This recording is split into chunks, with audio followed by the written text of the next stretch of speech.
It's no season, we taking off 3D. It still's the great, we cut from a different cloth. Them other podcasts, they clearly, we got it all covered. I'm talking music and sports, crushing competitors. This not your regular 8 to 10 on Friday night. It's nothing out there sounding better, bro. So take a seat, we kicking ass and taking names. Download the app for Bars and Hoops. We taking over the game. You're now tuned into Bars and Hoops Radio,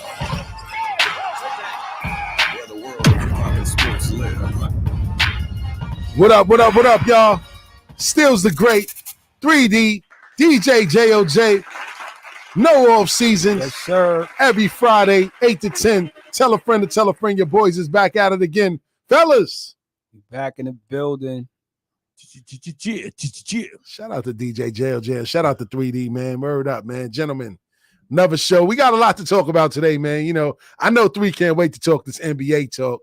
He was getting on us last week talking about hottest team in the NBA. I think this is the hottest team in the NBA. They said it on ESPN, but hey, man, right now we cooling off a little bit, but we gonna get to that, man. We gonna talk a little bit of NBA, man. We definitely gonna talk some hip hop, and it is Women's History Month, man. You know what I'm saying? The last time we had a Women's History Month show, Jay, we had some great business owner entrepreneurs on the show. We had Green Luxury, huh? Was I here? I was here. Yeah, you was here. Yeah. We had Green Luxury on, man. You know, Green Luxury is that company that ride everybody around that Benz Sprinter. They give you the green roses and all that. So we had them on the show last year, man. But without any further ado, man, fellas, man, how was your week? And what's your weekend looking like, man? 3, start with you. Oh man, week was hectic, man. But again, we here, made it to another show, which means that we got through the week. I'm not one to complain. It was a tough week, but you know what I mean? That's what it is, man. I'm looking forward to just chilling out this week, hitting the reset button, getting some relaxation. That's about it. Word up, relaxation. Peace, almighty. JOJ, man. Talk about it, man. You know, I know your weekend was lit last week, Jay. What's this weekend looking like? How was your week? It's going to be lit this week, man. Week, you know, the regular life, man. Ups and downs. You know, but it's how you take it, man. It's how you take it. You know, when you're going through your ups, you got to stay with your ups. When you're going through your downs, you got to still stay up. You know what I'm saying? Because that energy can transfer into negative energy. You don't want that in your life. You know what I mean? Peace, otherwise than that, I got a call today, and I got a party to do tomorrow. Oh, shout out to Jay. I'll be in the Bronx. I mean, not in the Bronx. I'll be in Manhattan tomorrow. Check you out. In Broadway, Jay. You know what I'm saying? On Broadway, turn it up. DJ Shannon, shout out to him. He called me up. He said he needed help. So I got him, you know what I mean? Shout out to Jay. Hold it down. You know, I'm the substitute DJ. You know what I'm saying? Just pass me the mixer and it's on. You know what I mean? That's how it goes down, man. Word up. Shout out to JOJ, King. Staying busy. It ain't even summertime yet. That's what I'm saying, yo. And it's like, I was like, I'm gonna have a nice, cool weekend, and then I get a call, but I'm not gonna turn down money. I never turn down money. Who you know does what I mean? that? Nah, nobody does that. You know what I mean? But still, how was your week, man? I mean, man, listen, man. My week was smooth, man. Shout out to my, when I be on my Clark Kent shit, man. We had a major victory this year, man. We got a new contract. You know what I'm saying? We about to get an 18% raise increase across the board for the next 3 years. Wow. They ain't touching no benefits. They ain't touching the pension. So life is good, man. Life is excellent, actually, man. You know what I'm saying? So I can't complain. You know what I mean? So on that front, everything is all good. And shout out to Tips, man. My brother Tips, he came through today, man. He might have plugged us in with an ultimate plug. You know what I'm saying? He might be helping bring a new show to the station, a panel of doctors. Tipperdew? Okay. Came through for your boy. He put me on the phone with the doctor and all that today. Like, we're looking to do a show. It's a panel of doctors. We want to talk about people coming forth, bringing their truths. I said, wow, okay, well, we got the place for you. You know what I mean? We got the setup, we got the cameras, we got everything. You want to do that? You want to go live on air? Whatever you want to do, we can do it here. So, shout out to Tips, man. That might be a plug for the station, man. Might be a good summer this summer. You know what I'm saying? But stay tuned to that, man. But other than that, man, the week was great. Had my little man with me today, man, running around. He's getting big. I saw his pictures on Facebook. Man, Lord, he's getting tall, big, man. Yeah, he's definitely getting tall. He's gonna be a tall guy. But he chose football. Hey, man, it happens. He chose football, man. We go in the Nike store. Y'all done put tons of basketballs in his face. We gave him hoops and all that. Put the hoop. I even tried to train him early when he couldn't even walk yet. He'd get up in his stroller in his crib and the hoop was over his head. And he tore the thing down. He ain't never go back to it. I put a football in front of him. Football. Yeah, he held it probably in everything. I'm like, man, kid, I don't know if my heart can take football, man. You know what I'm saying? But hey, man, he chose something. Yeah. And he chose one of the masculine sports out of all masculine sports. Word. So I'm good on that end. You know what I'm saying?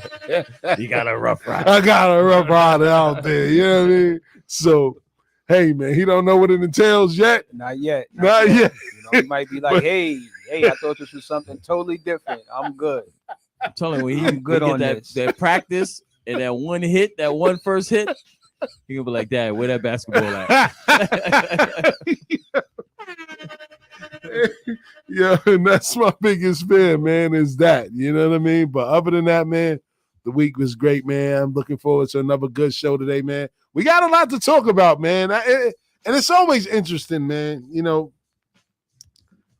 first and foremost, before we even get into the show, man, rest in peace to the great Notorious B.I.G., man. You Rest know, in peace. March 9th, the greatest rapper of all time died. You know what I'm saying? For real. Well, I don't know. Is that a cliche statement or is that facts, Three? Not for me, because that, Big is my favorite rapper. Talk ever. about it. So it's not a cliche statement for me. You know what I mean? So I love the bar like that. That bar, cannabis, I think it cemented him. You know what I mean? Like that's a bar that's gonna live forever. Cemented who? Cannabis? Cannabis is the one that said it. You know what I mean? The greatest rapper of all time died on March 9th. Absolutely. You know what I'm saying? He the one that told me what beef is. You know what I mean? So that cemented him because that phrase is gonna live forever. You know what I mean? After he said it, that kind of cemented it, and a lot of people started saying it afterwards. That's a whole fact. What you think about that, Jay? I think the RZA from Wu-Tang said it the best. You know what I'm saying? Like you got MCs and you got rappers, and Big is one of the greatest rappers. You know what I'm saying? He might not be the greatest MC, but he's definitely one of the greatest rappers out there because you can come off the boat, learn English, and you be singing the next Biggie song. Like, I'll always love Big Papa. You know what I mean? And we're going to come back to that statement later because you said you got MCs and you got rappers. But we're going to get to that in our hip-hop part of the show because we got a lot to talk about with that, man. Melly Mel out here making waves, a.k.a. Muscle Simmons. Your man is funny too, man. We're going to get to that, though. But, I wanted to open up the show, man, with a little dedication to, Women's Month, Women's History Month. And we're going to do a little something for, the women of hip hop. And, I wanted to start off by giving the women that paved the way for a lot of these female MCs to date to have the platform that they have, man. You know what I'm saying? I put together like a quick list, man, of like 5 MCs, man. I guess you can call it my Mount Rushmore. Plus one. Huh? Your Mount Rushmore plus one. Plus one. I mean, we gonna talk about it. So, all right. So I'm gonna just run it off without any further ado. So, the 5 females that I picked that I felt was very instrumental in the game today, that made put a stamp on where they're from and just rap in general, man. So I'm gonna run down the 5 female MCs that I got. So, and this is in no particular order, right? Copy. So MC Light,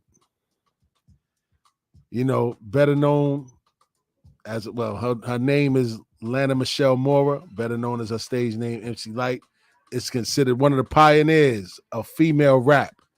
MC Light first gained fame in the late 80s, becoming the first solo female rapper to release a full album with 1998's critically acclaimed Light as a Rock. She released a total of 8 solo studio albums and is still relevant to this day. Now, before I move forward, do you believe that Light was instrumental in the game? Absolutely. I mean, just being one of the first female solo artists, you know Facts. what I mean? And release a body of work.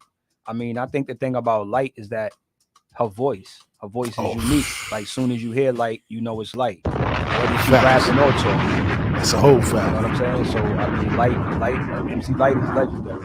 That's Had a the whole opportunity to meet her some years back. You know what I'm Word. saying? Even be in the studio with her for over a few days.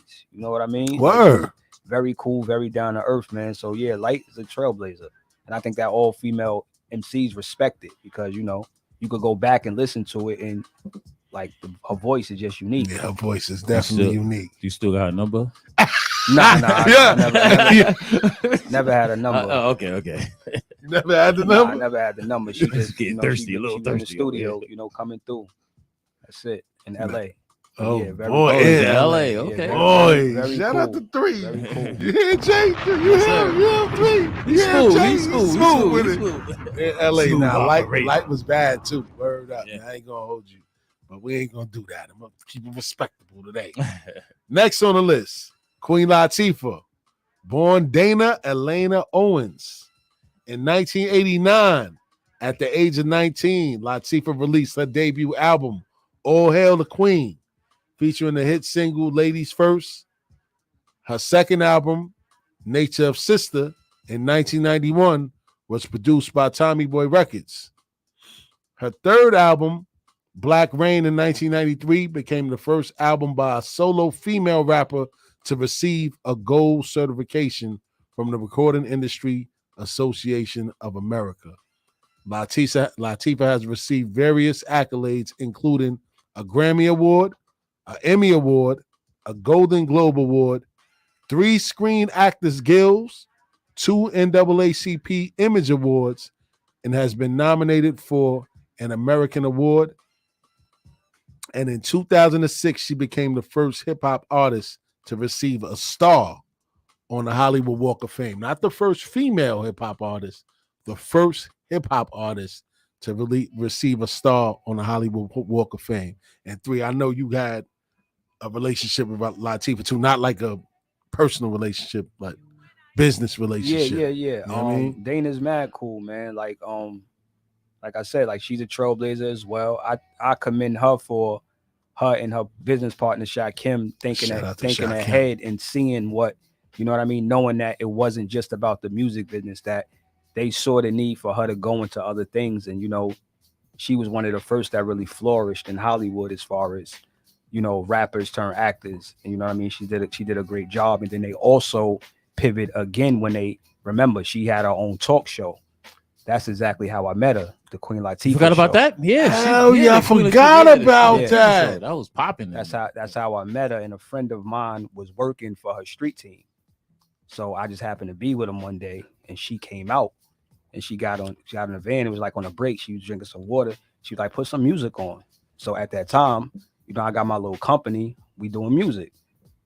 Put my shit in, shit that we've been doing. So long story short, she was like, yo, I love this shit.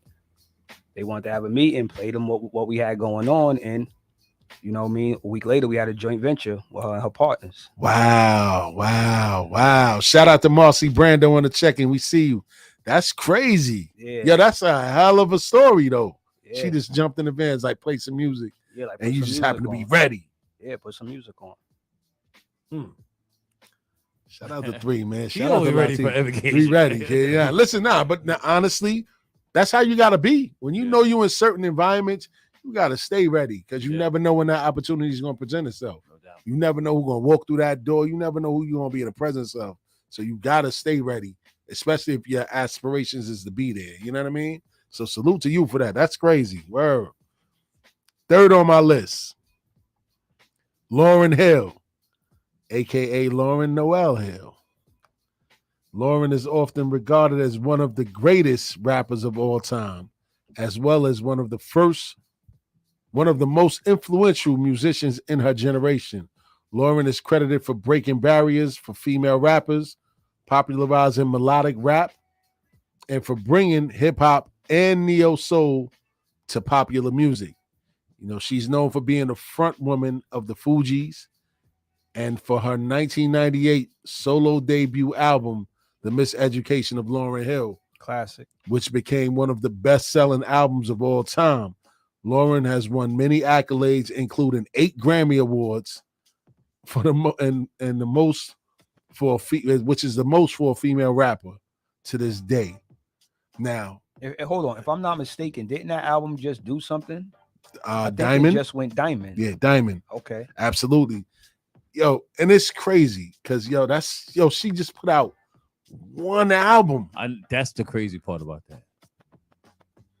Yeah, I mean, just like you said, you just put out one album, and it's a shame she didn't put out nothing else, man. Like, because it was highly anticipated. You know what I'm saying? And it was just like, that's it. I don't. But so does she was on other stuff, but that was like her only. No, that she was on other people's music and like features. Yeah, but that was her only solo project. You know what I mean? And I think because it was so good and because the way it took off, and you know what I mean, we don't know where she was at that point in her life. But like I said, I had actually a conversation arguing about this album, why I have it. Actually, when we did the albums from that year, absolutely. I think that one stood the test of time because look where it's at now. Like a lot of it came out of it, like the melodic shit. I don't think it's no Ja Rule without no Lauren. I think she's Drake before Drake. You know before Drake? Yeah, Drake. To me, Drake is what Lauryn Hill is, but a male, because she'll get up there and go and tear it down rhyming, and then she could go in there and give you a harmonized melodic R&B record. You know what I mean? So I think it's kind of the same thing. Whereas Drake just kept going. I think if Lauryn would have kept doing that, she could have been very easily jump in and out of both bags. That's a fact. Very easily. Because when it was time to spit, she would spit.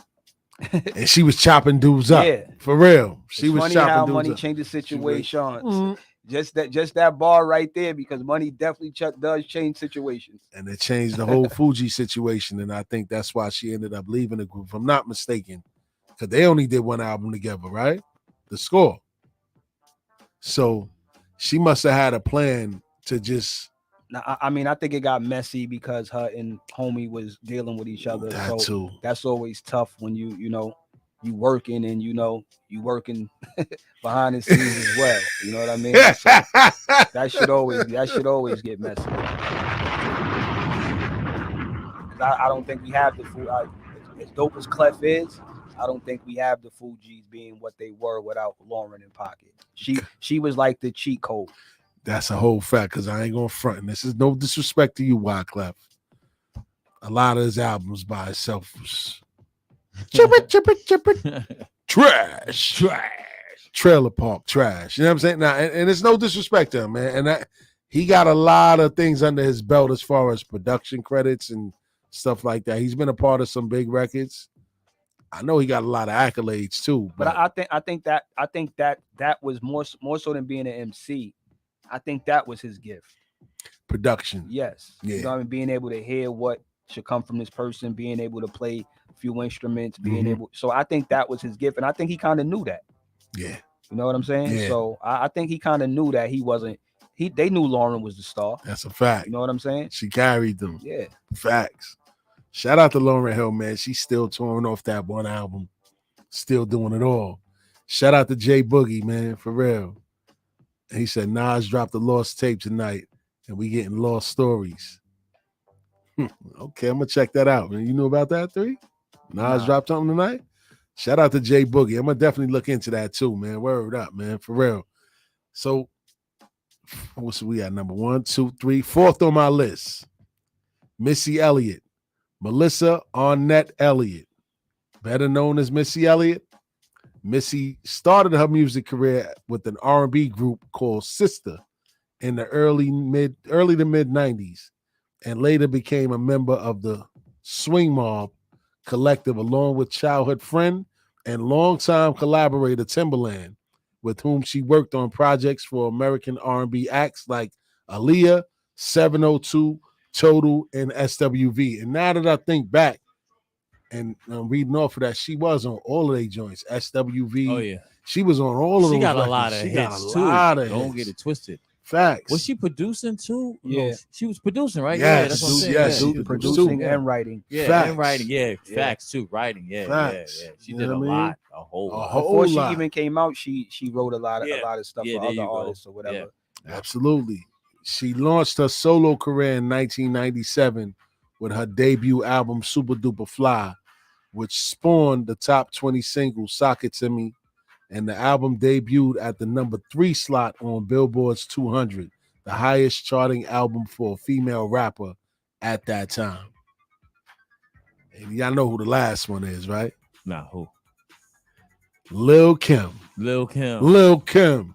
Kimberly Denise Jones, better known as her stage name Little Kim, was born and raised in Brooklyn, New York City, where she lived much of her adolescent life on the streets after being kicked out of her home by her parents. In 1994, Little Kim was discovered by fellow rapper, and rest in peace to the notorious B.I.G., who invited her to join his group, the Junior Mafia, and their debut album became The Conspiracy, which generated 2 top 20 singles in the United States and went certified gold.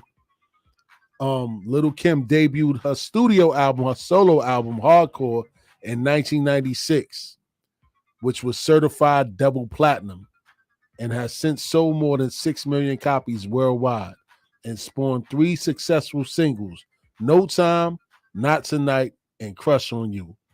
It had the highest debut in the U.S.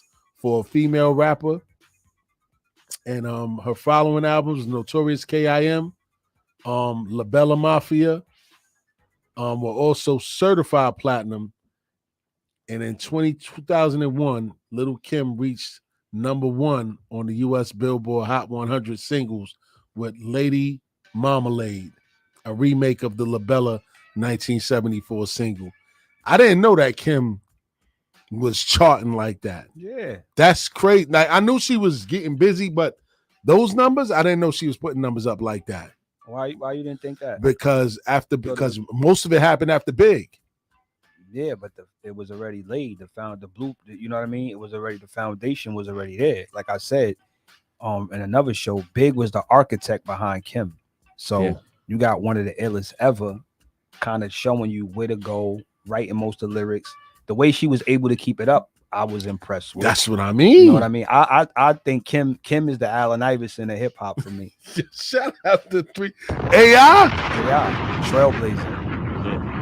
You know what I mean? Like, that people wanted, all the chicks wanted, follow her. Nobody was talking that nasty shit like her before she did it. Like, chicks was scared to like really go that route. You know what I mean? Just the same way AI came in the league, cornrows, tattoos. Who was doing that? That's a fact. Who was doing that? And then he birthed a whole generation of guys doing it. That's a fact. Guys followed behind him. That's a fact. So I put them in the same. I say she the Allen Iverson because she's always going, just the same way AI is still relevant to this day because of what he left behind. It's like with Kim. That's just my opinion. No. It's facts though. It's definitely some facts to that. You know what I mean? She did set a trail for people like Nicki Minaj, who actually bit her album cover in a photo shoot. Yeah.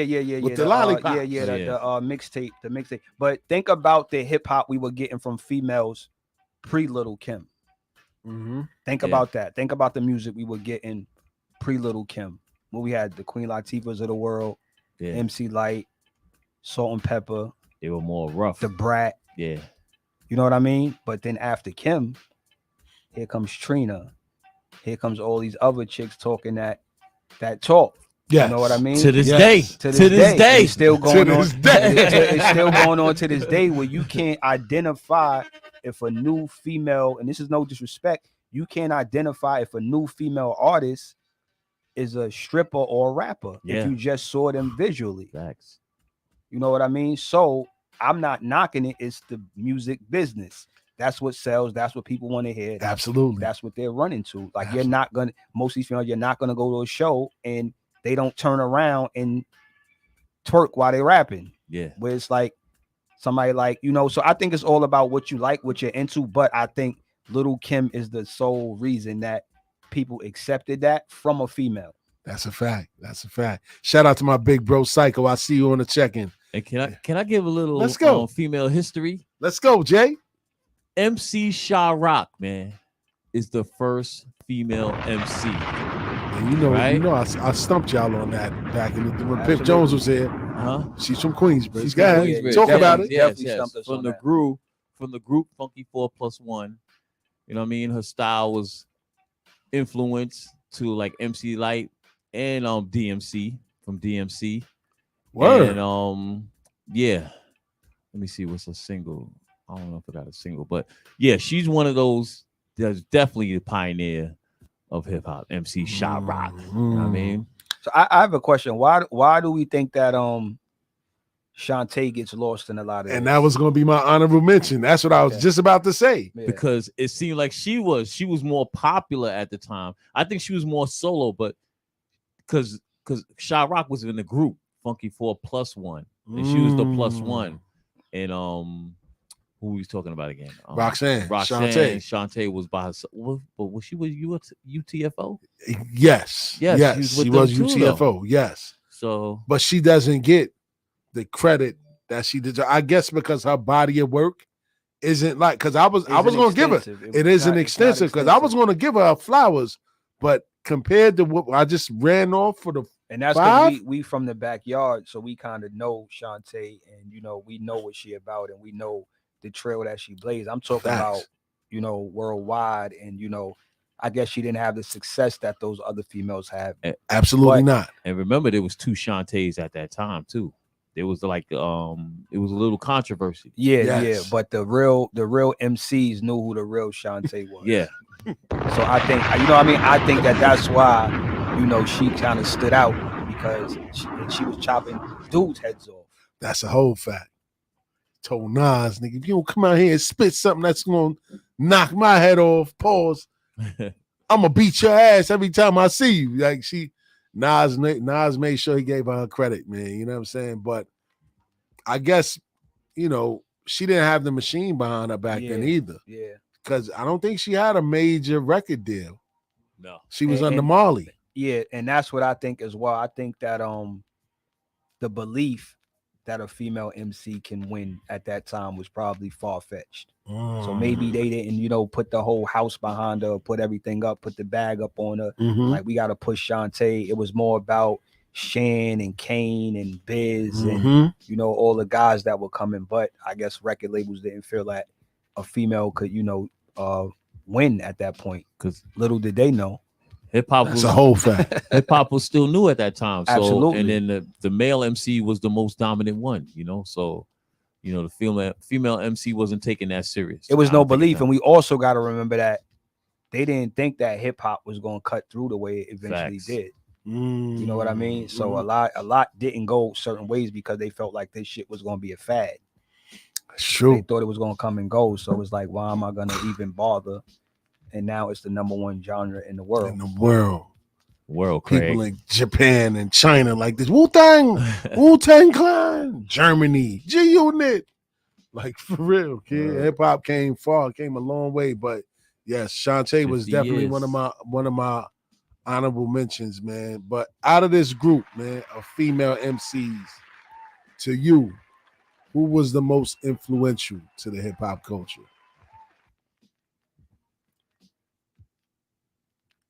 I'm gonna just run them off again. It was Lauren, out of Kim, the 5 you named. Out of the 5 I named, Lauren, Little Kim, Missy, Latifah, MC Light. Who was the most influential to the game?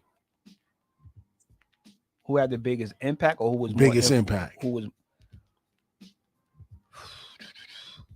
I'm gonna have, out of those people, I'm gonna have to go with. The reason I'm gonna go with Latifah is because it wasn't just music. If it was just music, I would go with Missy and Lauren. If it was just music, I would go with Missy and Lauren. But if we go in totality, I'm gonna go with Latifah because, like you just said, not the first female hip hop with the star, the first hip hop with a star. You know what I mean? So it's almost like saying somebody else versus what LL has been able to do. You know what I mean? What he has been able to do. It's like his name is gonna live forever, regardless. Whether you listen, if you don't listen to the music, you might turn the TV on and see him. That's a fact. You might put a movie on and see him. So it's just different. You're not gonna see Missy in a movie. You're not gonna see Missy doing daytime TV. You're not gonna see Missy doing a comedy. You know what I mean? So it's a fact. Like she did a movie with Steve Martin, and that's the time I was out there in LA with her. She was doing that movie. Facts. When they was like in a relationship, bring it down the house. Yes. So she just, she knocked down so many doors. So I mean, I would have to say Latifah. Nah, 100%. Now that you say that, like when you say that and mention that, she was 50 before 50 without the controversy. Yeah. Because she's all over the TV screen. Set It Off was like, that was it for her. You know what I mean? Yeah, and then, like you said, that's on the living single. And that's a classic, not a cult classic. Like, Facts. that's a classic. Classic, yeah. That's a classic. And her role, her scene, classic. I think that's what blew her up. Chloe. That movie, yeah. You know what I mean? that movie, yeah. Set It Off. She killed it, yeah. Yeah, she killed I think it was a buildup. I think Set It Off was just like we got something with her, because she was good in Juice. Remember, she did the joint with Denzel. Oh yeah, You know what I mean? Too, yeah. She did the joint with Denzel, where she was the nurse's aide. So she did doing a thing. So I would have to say Latifah. Out of that 5, I would say Latifah. Which one was her first movie though? I think Set It Off. Set It Off. Set It Off had to be. Yeah, Set It Off was her Set It first Off, yeah. movie. What came? Hold on. That's The why I said Cookout it was came- kind of like a yeah, buildup. Cookout came So after that, right? that's why I said it was a buildup. Set It Off was probably the first, but then after Set It Off, no, Set It Off wasn't first. I think Juice was before Set It Off. She was in Juice. She was in Juice. Yeah. She was in Gotta look that Juice. up. Yeah, I don't remember her in Juice. Word. Yo, 3. You got. Was she? You don't like my tape? This nigga look like Gumby. Fuck you and your tape, nigga. Get the fuck out of here. Yo, I forgot about that. Word Jim to mother. Jones and them just reenacted that scene with her. I don't know what it's gonna be on. It's probably gonna be on one of their videos, but they just did that scene over. And shout out to Superstar J. Superstar J is in the scene because he's on the line. Remember all the DJs was on the line waiting to play their tape for her? Yeah. Oh, Remember? shit. Give it up for GQ. She was the host. Yeah. She was the MC. She was the host for the talent show. Oh, shit. You right. Yeah. Hell yeah, you right. That was before Set It Off. Man.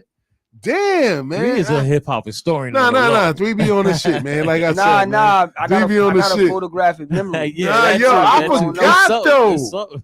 Yeah. Wow. I gotta go back and watch that now. I gotta get back on my classics, man. I was looking at Bruce Lee joint the other night, but that's neither here nor there. Word them up.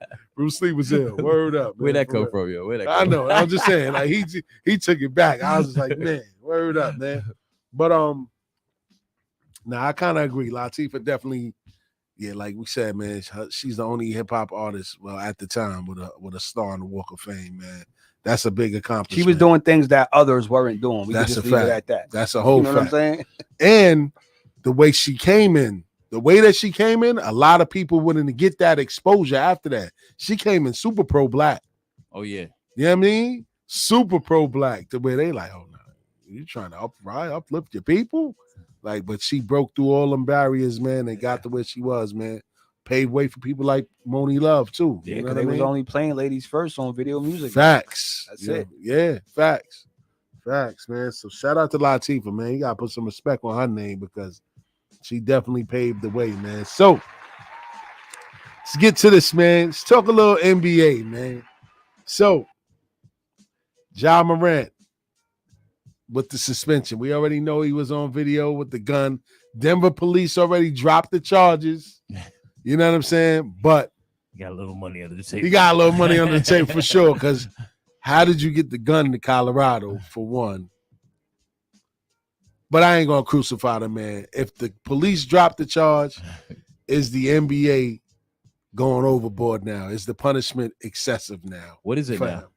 him? He's out for another 4 games, and then after those 4 games, they may still figure out whether or not they want to. Don't believe that. Don't man. believe that? That shit is all. You think so? That shit is all PR. You know what I'm saying? Like, if they was going to lay their hammer down, they would have did it already. Yeah. It's not an NBA thing. It's a Memphis Grizzlies organization thing. It's almost like with Ime Udoka. That wasn't the NBA didn't come down on Udoka for having relations with an employee. Because people do it all the time. Yeah, that was all boss. That was all the Celtics. So if they were going to lay their hammer down on Ja, this is like a slap on the wrist. Like, go home, think about it, do whatever. He going to miss about a week or 2, and then he'll be back on the court. Yeah. And that's it, man. I don't see nothing really coming out of it. Like, it's been a lot of uproar with people coming to his defense, people saying, why are we tearing down? I seen Steven Jackson say something. Shout out to Stack 5.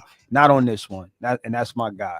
I know. Like, bro, you can't do something so irresponsible and then want to control how the masses respond to what you just did. That's a fact. Oh, our people are the 110. Yo, these people are doing their job. They can go up there. They don't have to pass judgment on him. But most of the people I've heard told him that he needs to make better decisions. It ain't nobody saying that this kid is an idiot, get him out the league. Nobody's saying that. Yeah. But you have to understand, Ja, you're a privileged young black man in a very good position. Kids are watching you. That's a fact. So you do have a responsibility, whether you like it or not. Live your life off of social media, bro. That's a fact. That's a fact. But we in that social media era. Yeah, but I don't need to see my son's favorite player taking a fifth of Casamigos to the face. I don't need to see that. I don't. Yeah. We didn't see Michael Jordan tequila it up. Yeah. You know what I'm saying? And I'm pretty sure even if it was social media, you wouldn't have saw Mike tequila it up. Yeah. He's a different animal. Exactly. So the same shit with Iverson. Like, everybody do what they do. You live how you live, but you gotta understand, like, why the fuck are you going live taking a fifth of Casamigos to the face as an athlete? That's a fact. As an NBA superstar. Why? That's a fact. What are you getting out of that? Yeah, that was stupid. Real stupid with a capital S, man. So that's my thing. Like, I understand the backlash and everybody saying, oh, but we shouldn't come. No, Ja is in a privileged position, bro. You're making $200 million playing basketball. Kids are looking up to you. Kids are buying your sneakers. Kids are buying your jersey. You can't be on social media waving guns and throwing gang signs, bro. That's a fact. Like, you cannot do that. Shout out to Frank Dreddy. Shout out to Zai Flair on the check-in, man. Yeah, I kind of agree, definitely, but I more so put the blame on his father too. Nah, we're not doing that. Why not? We're not doing that. His father with the crew hanging out with them niggas in the clubs too, like they his equals. Yeah, that's your son. That's the bag. He ain't supposed to be chilling with you. I didn't hear nothing about Pops being in the club with him.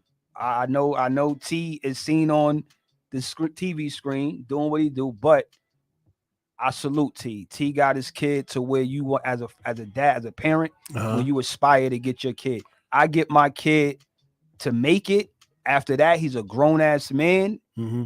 Everything I poured into him, I just have to trust that he's going to do the right thing. You're not holding that kid's hand until he's 30 years old or wait until he's married. That's that boy is 23 years old. T. Morant got him from being an unrecruited player, working out in the backyard, got him to a Division I university. He was a lottery pick.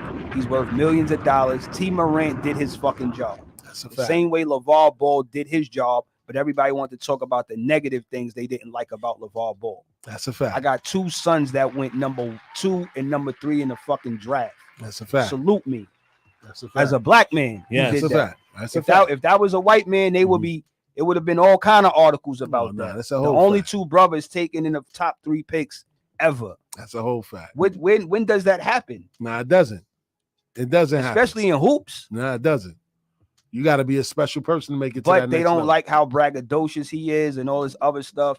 I'm not really mad at T. Morant. I think T. Morant should pull his son to the side and say, you might have to send some of these niggas home. That's what I would say. You might have to send, because we all know the homeboy entourage. It'd be 1, it'd be 2, it'd be guys that you feel like those are your guys. You want to keep them close to you. I've witnessed it firsthand. Some of those guys are enablers. That's a fact. They'll be like, yo, like I'm the type, I'll tell my man, yo, you bugging, like you out of pocket. Mm-hmm. But then you got to understand, it's almost the big homie syndrome, where it's like, how can you be the big homie if you 23, your man with you is 20, your other man is probably 19, like the blind leading the blind. Like, That's it's nobody there to be like, yo, should we even be in here? That's a fact. And the funny thing is, they said that Steven Adams said to the team in a private team meeting, Yeah, I was gonna say that we should relax on going out when we on the road. Yeah, you did say that. Meaning that Wow. when we're in other cities, we should kind of still chill and play the hotel and not really be out. Because they got a losing record. It's like Exactly. 12 and 20 something Exactly. on the road. Yeah, they got a bad road record. Very So bad. you can equate that to them, doing more partying than being prepared. That's a why fact. a lot of times when games be coming on, I already be knowing teams is gonna lose. Them them nights. Oh, they play Miami tomorrow. Lost. Oh, we got to play the Knicks at 12 p.m. noon. Lost. The night before. The night before, you in fucking Greenhouse or one of these joints or wherever, doing what you do. Miami, you in South Beach doing what you do. So you kind of understand. So as the vet, he said we should kind of lay back on going out while we on the road because they have a losing road record, and he felt like it attributes to them wanting to go out. Guys hitting these different cities wanting to go out. They were in Denver. They played that night. Yeah, and lost. And lost. And y'all in the club getting wasted. And it's already hard playing in Denver already. Like Colorado, the air is different up there. You know what I mean? That's why Denver already got their advantage because they used to playing in that environment. So you're a traveling team, and like you said, you out the night before getting drunk. You're already coming in, you're gonna be coming dehydrated, already playing that thin ass air. Like, come on, man. Like, it's crazy because Carmelo went on record saying that the NBA is part of the feds. He said David Stern told him, like, yo, you gotta get rid of your entourage. He said, I know when you go to sleep, I know when you wake up, I know who you hang out with, I know where they live, I know where you going when you think you low, I know everything. He said, if you don't get your act together, you out of here. You know what I mean? This is a corporation. We put millions of dollars in your pocket. You got to lose some of the people that's around you. You know what I mean? He made Melo cover up that tattoo on his arm, just like they made AI do a lot of things. You know what I mean? The dress code. The dress code. That's why I said they need to bring back the dress code. A lot of these dudes work. Of course. That's never going to happen in today's climate. Come on. You got these dudes walking around with tight ass pants, goofy ass red boots on, looking like Ronald McDonald and Mega Man. Like, oh yeah, come on, like better than that. What advantage? What example are you setting for the next generation? You know what I mean? It's actually worse than it was back then. Yeah, but they're gonna hit you with the freedom of expression. They're going to hit you with the new thing now. Yeah, that's the new thing. So I say in this day and age, that's not happening. Yeah, it's not happening. They're gonna hit you with the freedom of expression. I should be able to wear what I want, whether that's a skirt, whether that's the kilt, the whole metrosexual. Like it just is what it is. Yeah. I don't agree with it. You know, I don't think a dress code is gonna change. I think guys should be able to, you know, wear what they want to wear, man. We're not gonna change that. Like, you're not really gonna be able to police how somebody really lives their life. Long as these guys aren't doing anything super reckless, you know what I'm saying? As professional athletes, I don't have a problem with what you wear, bro. Like, you know what I mean? So, but as far as what Ja did, going back to what Kyrie did, and Kyrie didn't even really do nothing. He didn't do nothing. You know what I'm saying? He didn't really. How about that? He didn't even really do nothing. You know what I mean? So, and Nike didn't even put a slap on the wrist with Ja Morant. They ain't do nothing. Nothing. He on there flashing hammers. Kyrie just posted a link. They would lose more traction and gain. They know that if they would have turned their back on Ja at this moment. Yeah. You know what I'm saying? It would have been an outrage. Like, oh, he's only 23, made a mistake. Black flag, you turned your back on. Yeah. It wouldn't have been good look. America loves their guns from my cold dead hands. Like Charleston, what's his name? Charlton White. For real, man. Like, you know, this man was. I ain't gonna bury the brothers, but you know, it's just bad that, like you said, Nike ain't stepping and say nothing. That's a whole hammer. Yeah. You know what I mean? Even as little as it was, that little tutu, put that shit away. You know what I'm saying? For real, man. But shout out to Dreads. He said his kicks just dropped as well.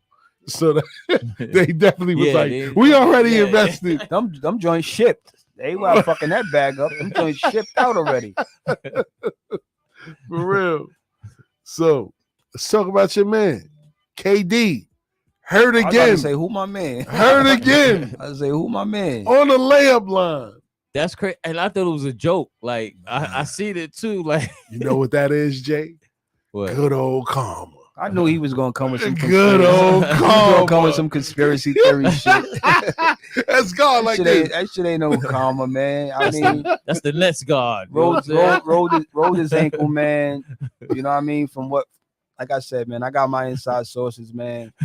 Kid is gonna be back, man. It ain't nothing. Ooh, before the season? I thought he was done. He'll be back. He'll be back before the season. He'll be back like the last week and a half of the season. And what they doing after they making a championship run? I mean, listen, the reason why I would be hesitant to say any. I don't know who's winning. Now, the most I can say is I think the powerful teams that can win this shit is in the East. That's the most I can say. I think the champ is coming out the East. The Knicks. You know what I mean? But however, with the league being so wide open, meaning I don't really believe in Denver. I don't think Sacramento has enough vets or leadership to win.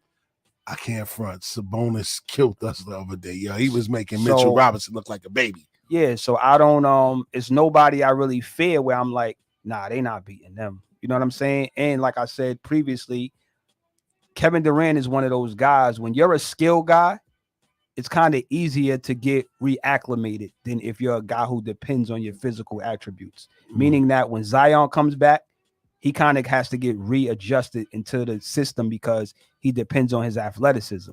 So if he hurts a knee, a ligament, he got to get readjusted physically, conditioning wise. Whereas KD and Steph, they're skill guys. Steph been out for a month and he just had a 40 ball the other night. That's a fact. You know what I'm saying? That's a fact. Yeah. He you know what I mean? So skill guys, you kind of can get reacclimated a little bit quicker than a guy who relies on his physical attributes because before you even come back, you on the court polishing your shit. You getting right. So you getting rest, you getting right. So it's kind of easy to get you back into the fold where as a guy who depends on his physical shit, or if he was a back to the basket guy or a big, it's kind of hard to get them back going. Like I think LeBron, even when he comes back, it's going to take him a little while to get kind of reacclimated to that team because they're playing different now that he's out. They're playing totally different. Facts. They're walking it up when they walk it up. They're dumping that shit in the AD. LeBron doesn't play that way. LeBron plays downhill and dictates everything. So now they're playing totally different than when they play. So when he comes back, what they got to do? They got to reacclimate how we play around LeBron. And they're playing man-to-man instead of zone. Yeah. So when KD comes back, I'm not saying they're going to win. I'm saying when he comes back, he's an easier piece to drop on a team and say, play basketball. That's a whole fact. That's a fact. You know what I mean? Because he's not really a ball stopper. You're not doing a whole bunch of isolations where everybody's staying around. You're running KD off pin downs. And then when all else fails, just give this 6'11" two guard nigga the ball and get out the way and let him do. So is it a bad look? Yeah, because they needed that time. I thought that they was about to put their foot on the gas and try to catch that 2 seed. Because Booker been cooking. Yeah, that's what I thought. And the reason Booker been cooking is because, like we said on this show 2 weeks ago, KD is like the cheat code because now you're gonna put your best defender on who? KD. Yeah. So who the fuck is gonna guard D Book when he's a first option guy too? Yeah, facts. Somebody that's not the best defender on the team. That's so that's why he averaged a calm 35 right now with KD in the lineup. Yeah. And you know, we did have this conversation the other day too, man. So we're gonna move along to the Dallas Mavericks, man. Was 3D right, man? It don't look like they could get it right in Dallas. It looked like, you know, they both trying to get out each other way. They both trying to, oh, you shoot the ball, you shoot it. And it just don't look like it's flowing right. Right now, they about, 3 and 8 or 9 together. And then Luka got hurt the other night. Yeah, I think they 3 and 9. And 3 and 9. They played about 6 games together. Facts. Yeah. Word. And 2 of those wins was without Luka. Yeah. Those are the first 2 games when Kyrie was there. They still need more pieces on the team, though, I think. Yeah, they need more defenders. They need big rebounders. They definitely need more pieces. And like I said, with the whole trade, did they get better talent-wise? Yes. You acquired a top 15 player in Kyrie. They got better talent-wise. You said 15? He's a top 15 player. I'm not putting him top 10. I got 10 guys I got before him. I think he's a top 15 player.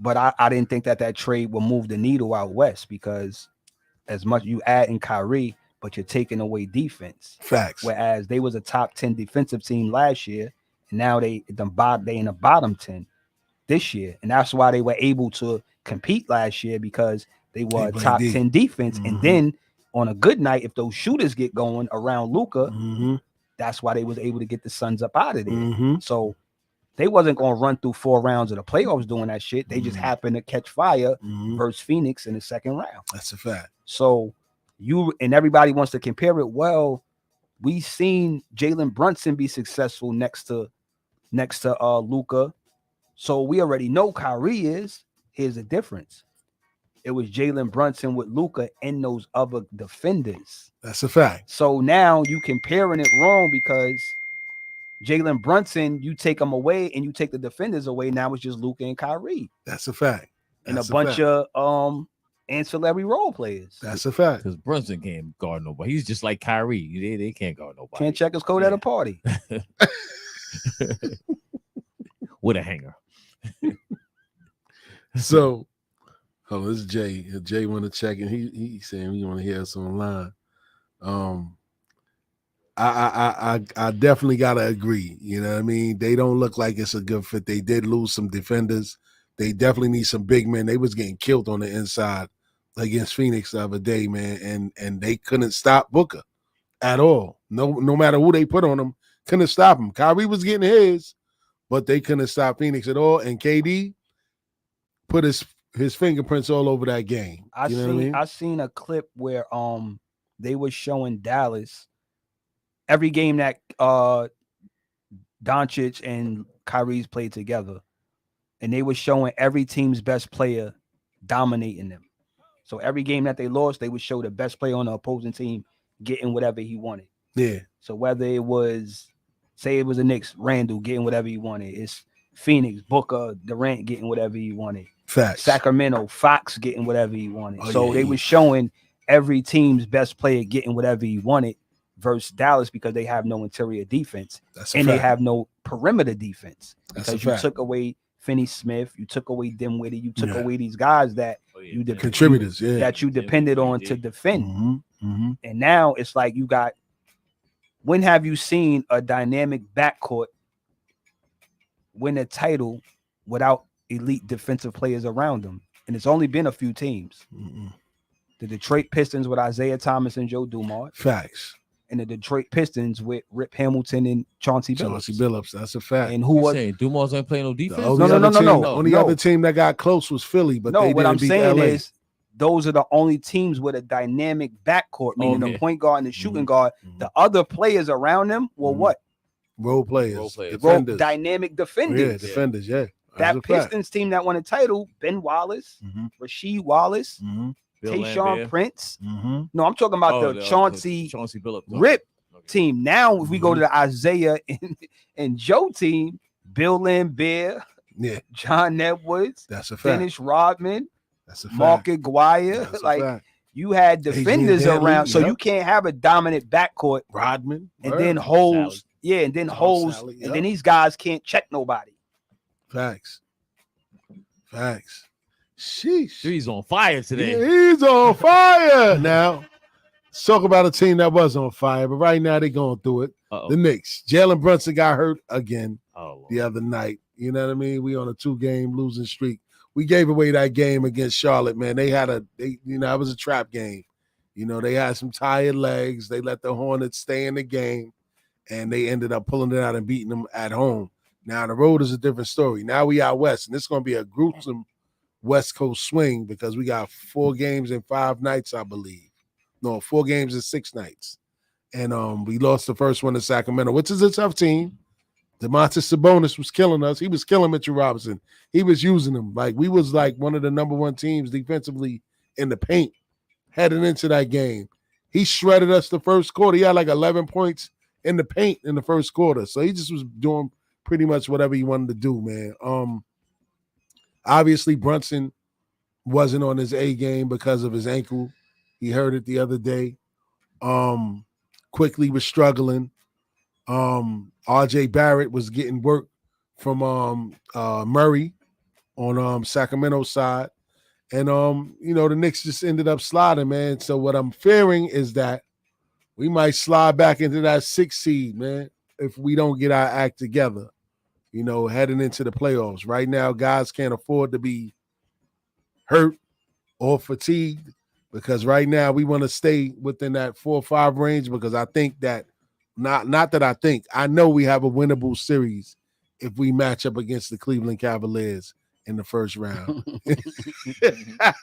3 laughing. I know we got a winnable series against the Cleveland Cavaliers, man. I want to see us advance. I want the league to see us advance so that some of these other players can say, you know what? I could come and add on to what they doing over there. You know what I mean? Like, you know, I just hope that thing shape out right after this West Coast swing. 3, what you want to say, man? I know. Go ahead, man. Oh boy. Mediocre special. Nah, Go ahead. Yeah, go ahead. I don't think they slide lower than. I don't think they slide lower than 5. I think Lower than 5? No, I think they hold down 5. The Nets been doing well these past couple games too. The Nets is going to eventually pull a plug on what's going on over there. They're gonna pull a plug on that. What's the sense of that? They already knee deep. What's the sense of keep winning? They could get a better draft pick. They still gonna be teams. They ain't getting no lottery pick. Yeah, that team that they can couple that team pick with something else to get something else. You know what I mean? Fact. It makes no sense for them to try to go make the playoffs. You know what I mean? That's a fact. Now, if it happens, I'm sure they wouldn't mind it, but I think the smart thing to do would be like, okay, so when the season come down to the end, they might start resting guys. They might start pulling guys out the lineup.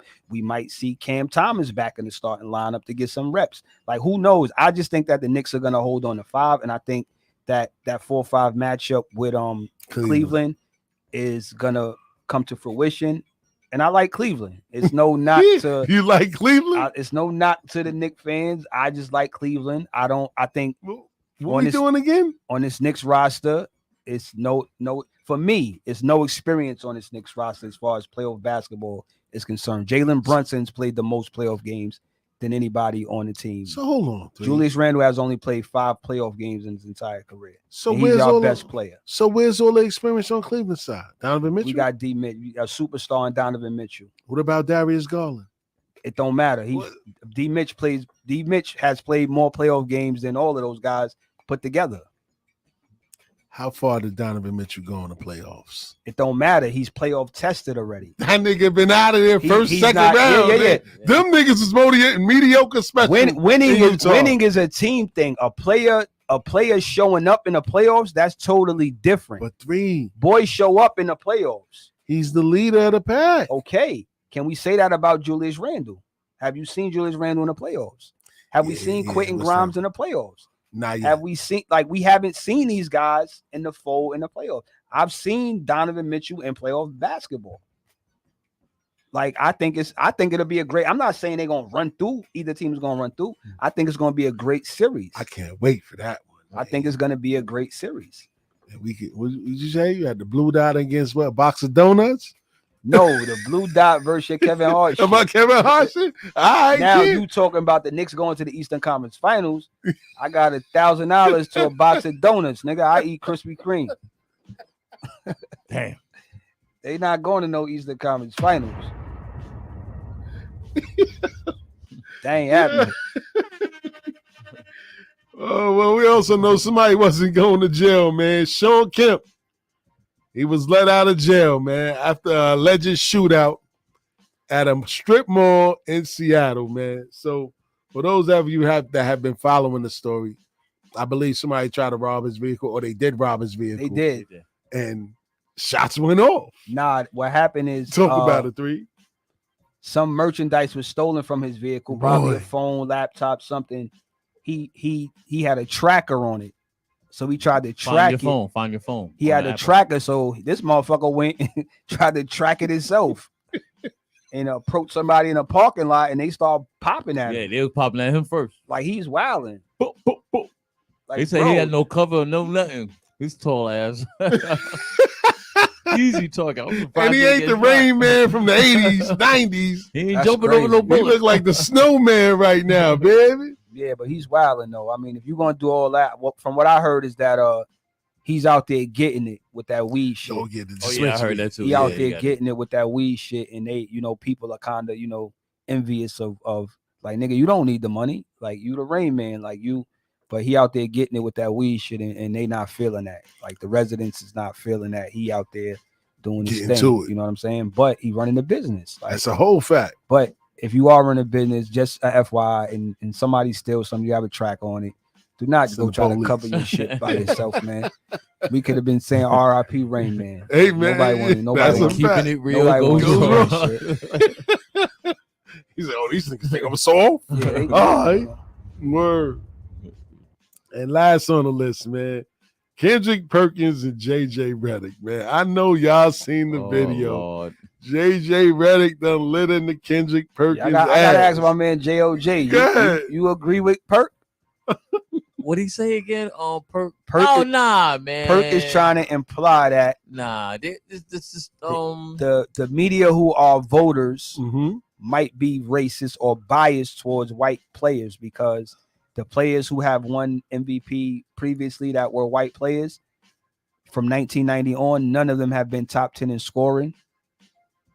But if you go look at the black players, most of them, they have to be top 10 in scoring. They have to, they have to check every box, whereas the white player might not have to check every box. So do you agree with Perk on first that of end? all, it's overwhelming that more black players have won MVP. That's number one. We make up And 80% then- of the league, baby. That's what I'm saying. And then they choose and they show that it's diverse. The people that pick the MVPs every year is diverse. So that's another thing too. What you think?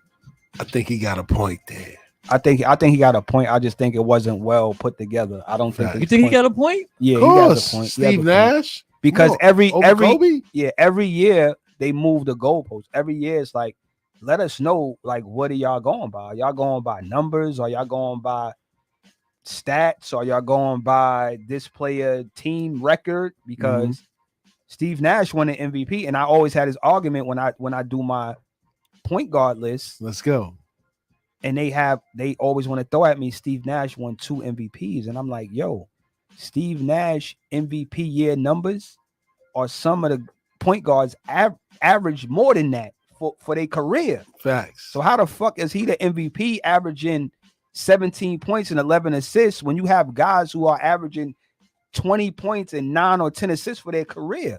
Facts. So it has to do with his team was number 1 in the West and won 60 plus games. Whole So fact. now you're giving it to a guy because his team's success, or you're giving it to him because you think that he's the most important piece, or because of his stats. They change it every year. Like when they gave it to Westbrook, his team finished 7th, but because he averaged a triple double, y'all gave him the MVP. Triple double Russell. When James Harden should have won it because he averaged 30, 9, and 8, and his team was number 2 in the West. So he should have won it. So you can't blame that on black or white voters. No, I'm just saying the voting system in general is like, I don't know. You just saying it's horrible. I don't know what they're basing it on. So you can't. That's what I mean. So you can't even say that that you think that is right. That they just all over the place. So Perk's main whoever- argument was they want to give it to Joker because of his numbers. But when Russell Westbrook was averaging a triple double for all those consecutive years, they was calling him a pat statter and all this other stuff. But Facts. unfortunately, Perkins' argument, and if I was on that stage, I would have told him the difference is Jokic has his team in number 1. Westbrook had his team barely making the fucking playoffs. So it's not even the same story. It's not the same sandwich. Like he's trying to make it the same thing. It's not. Every year that Russell Westbrook averaged a triple double, his team went home in the first round. Every year that he averaged a triple double, his team went home in the first round. So But how is it? It's How still is it? regular season though? It's not. And then the criteria. What is the criteria? That's my point. Like we don't know. They don't say the MVP is made up of boom, boom, boom. They just go by who they just think. go how they feel. Yeah, that's what. So Because so it is what personally, it is. I think it's Joel Embiid. right now. Yes, Joel Embiid. yes, because I think if you remove Joel Embiid, and same thing could be said for Joker. I think if you remove if you remove Joel Embiid from Philly, I don't even think they top 6 in the East. They might be number 10 That's a fact. Actual fact. with just James Harden and Maxey. I think they're like 10, 11 in the East. Yeah, that's a fact. I can agree with that. I think his numbers show for it. And anytime it's a big game, he's there. Like he gave Joker that work. Head to head, he gave him that 40 ball. Yes. Yeah. 3 don't like them European players. No, man. it's not even it's not even about that. Like, let me know, is it about stats or it's about impact or it's about the guy who has done the most with the less? Like, I just don't know. It's But- however they feel that year. No, but you know? every voter might have a different perception. Like all 5 of us, all 4 of us in this room, they say, yo, who's your MVP? But we all might be judging it from, if they don't give us the criteria, you're going to be judging it from who averaged more points. Still might be judging it from who team has the better record. I might be judging it from who I like. Mm-hmm. You know what I'm saying? So we all. But if we talking impact and stats, how you put Embiid over Joker? But the impact that's never been the case, because if it was a person with the impact in stats, that person will win it every year. That's an easy fix. Mm-hmm. Who won MVP last year? Joker. Who won MVP the year before that? Joker. Who won it before that? It wasn't Embiid. It was, I believe, was it Giannis? Who was it before that, man? It wasn't Luka. I don't know. I don't And it's remember. 100 of them. It's 100 So votes look, and one fan. It was listen, Joker back to back. If we're talking about impact and stats, Luka should have an MVP already. Yes. He doesn't. He doesn't. But the thing is, you can be a great player on a team that just happens to run everything through you. And I think that's what Joker is a product of. Not that he's not a great player. I think that he's the best player on his team, and they run everything through him, similar to LeBron. Like, and I said this, having a guy like LeBron on your roster is a gift and a curse, because everything has to be done the way he wants. He has to have the perfect construction around him. So it's like everything that you do as a team is built through having LeBron. Facts. So if you take that away, you're stuck. So like if Joker was to say Joker went down and he was out for 3 weeks, 4 weeks. Yeah. Them niggas is sliding the terrible. knife. Yeah, that's a fact. Because everything they do is through him. Predicated on him. Yeah. It's similar to how LeBron has been his entire career. So it's just tough, man. Like the MVP could be, these are all great players. Jason Tatum, Luka, Joker. It's just about what they decide that they want to base it on. The record, the most points. I don't know, because they've never given a criteria saying that the MVP is made up of X, Y, and Z. That's a fact. So it's always going to be, opinionated. That's a fact. And a lot of people have problems with the opinionation of the voters because it's 100 of them. Though. They just That's be a lot. all over. They be all That's over a the lot. place with that. That's a fact. That's a fact. Then Joker 1, 2. Then Giannis 1, 2. Harden, Russell, Stephen Curry 1, 2. Durant, LeBron 2. Derrick Rose. We can keep going. LeBron, Kobe, Dirk, Nash 1, 2. Kevin Garnett, Duncan 1, 2 in a row. Iverson, Shaquille, Karl Malone, Jordan, David Robinson, Akeem Olajuwon, Charles Barkley, Jordan, Magic. Magic won Damn. 4 straight? 4 straight. From Magic won 4 straight? 1990, from 1987 to 1990. 4 straight. Why? Magic won 4 straight. This is Yes. I read a metric the other day that said if the MVP voting was basically solely on stats, impact, and production of those stats, Michael Jordan should have 9 MVP awards. That's a whole fact. That's a fact. They said if it was based on that alone, which they're kind of moving towards, production, stats, and impact of those stats, Jordan should have had 9 MVPs.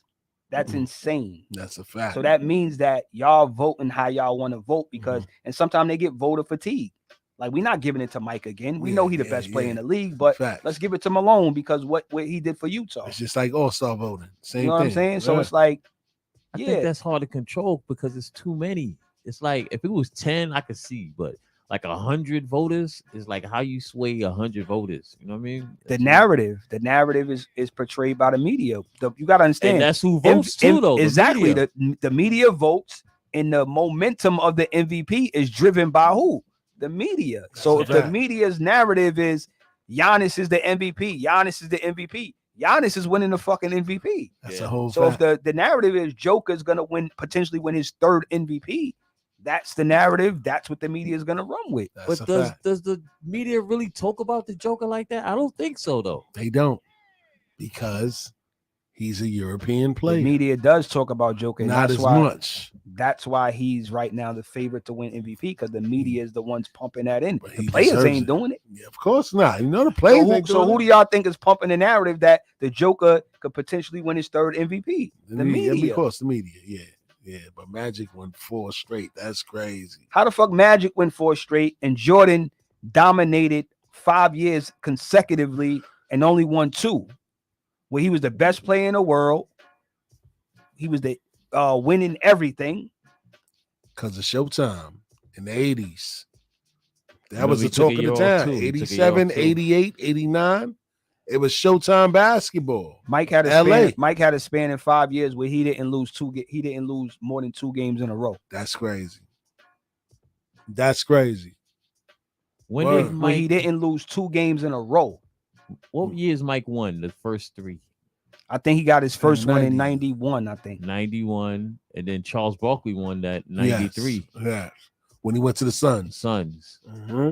and then he took a year off, and then what? He won 3 after that, maybe.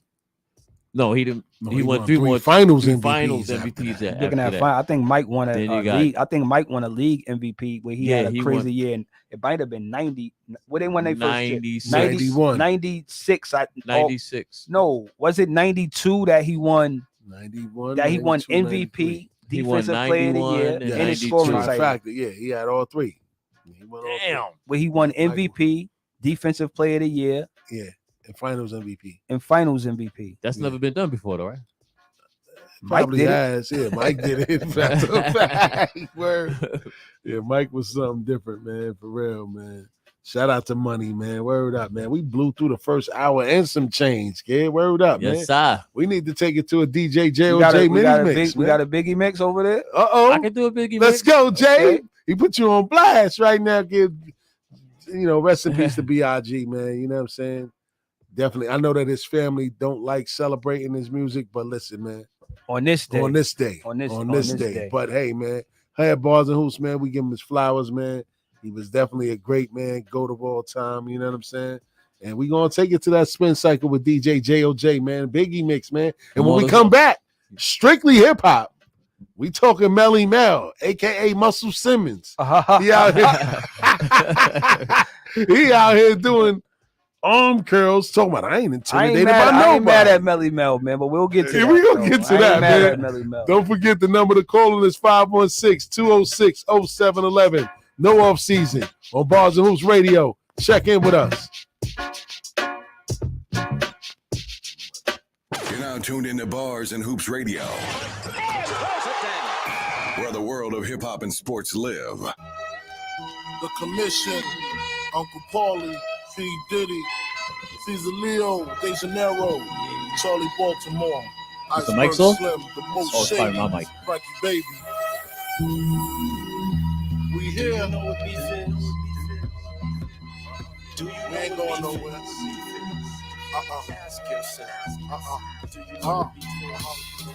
Ha ha ha ha ha. Check out this bizarre rapper style used by me. The B.I.G. I put my key, you put your key in.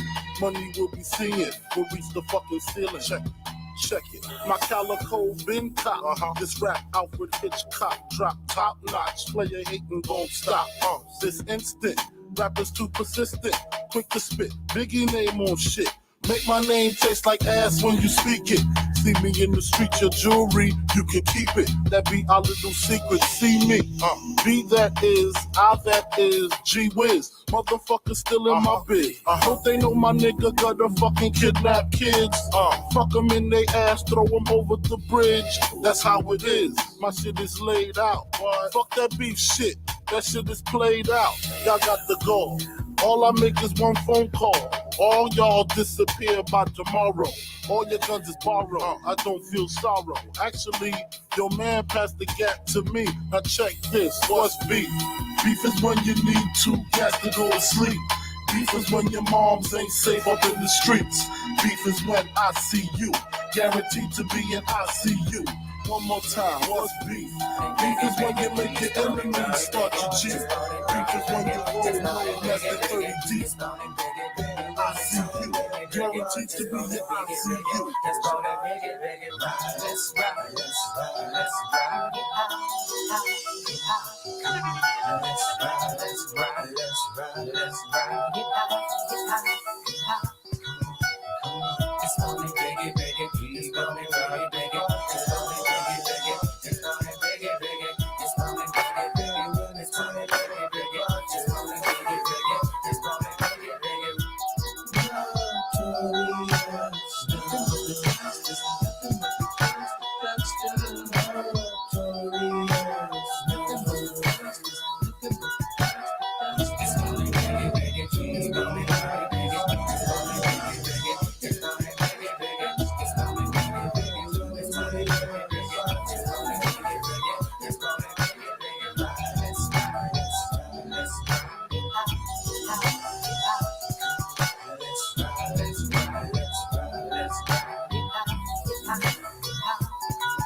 Armed and dangerous, ain't too many can bang with us. Straight up, we no angel dust. Label us notorious. Thug ass niggas that love the bus. It's strange to us. Y'all niggas be scrambling, gambling. Up restaurants with mandolins and violins. We just sitting here trying to win, trying not to sin. High off weed and lots of gin. So much smoke, need oxygen. Steadily counting Benjamins. Nigga, you should too. If you knew what this game would do to you. Been in this shit since 92. Look at all the bullshit I've been through. So-called beef with you know who. Fuck a few female stars or two. Then I'm blue like niggas blue like my shit. Not to be fucked with. Motherfuckers better duck quick.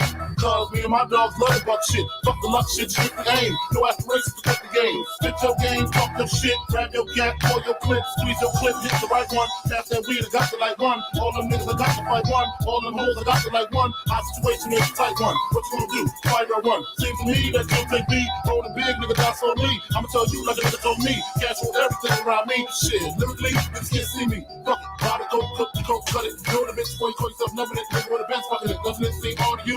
Big come through with Mars and Cruz. Good fellas down to the roof, those dudes. Who's the killer? Me or you? you forgive me. Bad boy, Yeah. Yeah.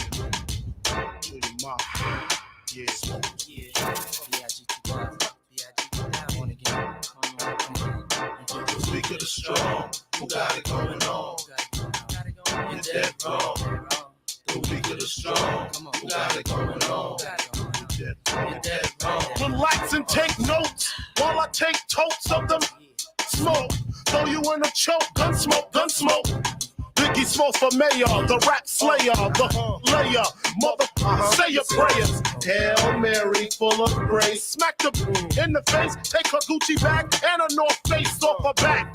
Jap her if she act funny with the money. Oh, you got me mistaken, honey. I don't wanna ya, I just want the paper, the visa, Kavisha. I'm out like the vapors. Who's the one you call Mr. Macho? The head honcho, swiftest like Kumacho. I got so much style, I should be down with the stylistics. Make up to break up, need to wake up. Smell the Indonesia, beat you to a seizure. Then your mom hit the skin to amnesia. She don't remember just the 2 hits. Her hitting the floor and me hitting the sucking on the had the begging for the and your mom say ugly love. My got rock quick. I guess I was a combination of House of Pain and Bobby Brown. I was humping around and jumping around. After then I asked her who's the man. She said B.I.G. Then I bust in her E-Y-E.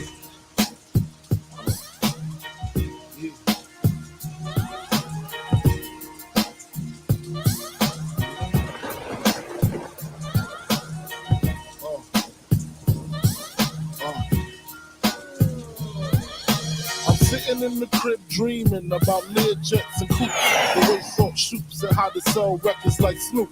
I'm interrupted by a doorbell, 3:52. Who the hell is this? I gets up quick, cocks my shit, stop the dogs from barking, then proceed to walking. It's a face that I seen before. My nigga Sing used to sling on the 16th floor. Check it. I look deep slipper. I see blood up on his sneakers, and his fist grip the chrome 4/5. So I dip, nigga, is you creeping or speaking? He tells me C-Rock just got hit up at the beacon. I opens up the door pitiful. Is he in critical retaliation? But this one won't be minimal, cause I'm a criminal. Way before the rap shit, bust the gap shit. Puff won't even know what happened if it's done smoothly. Silencers on the Uzi, stash in the hoopty. My alibi, any cutie, with the booty that done fuck Big Pop.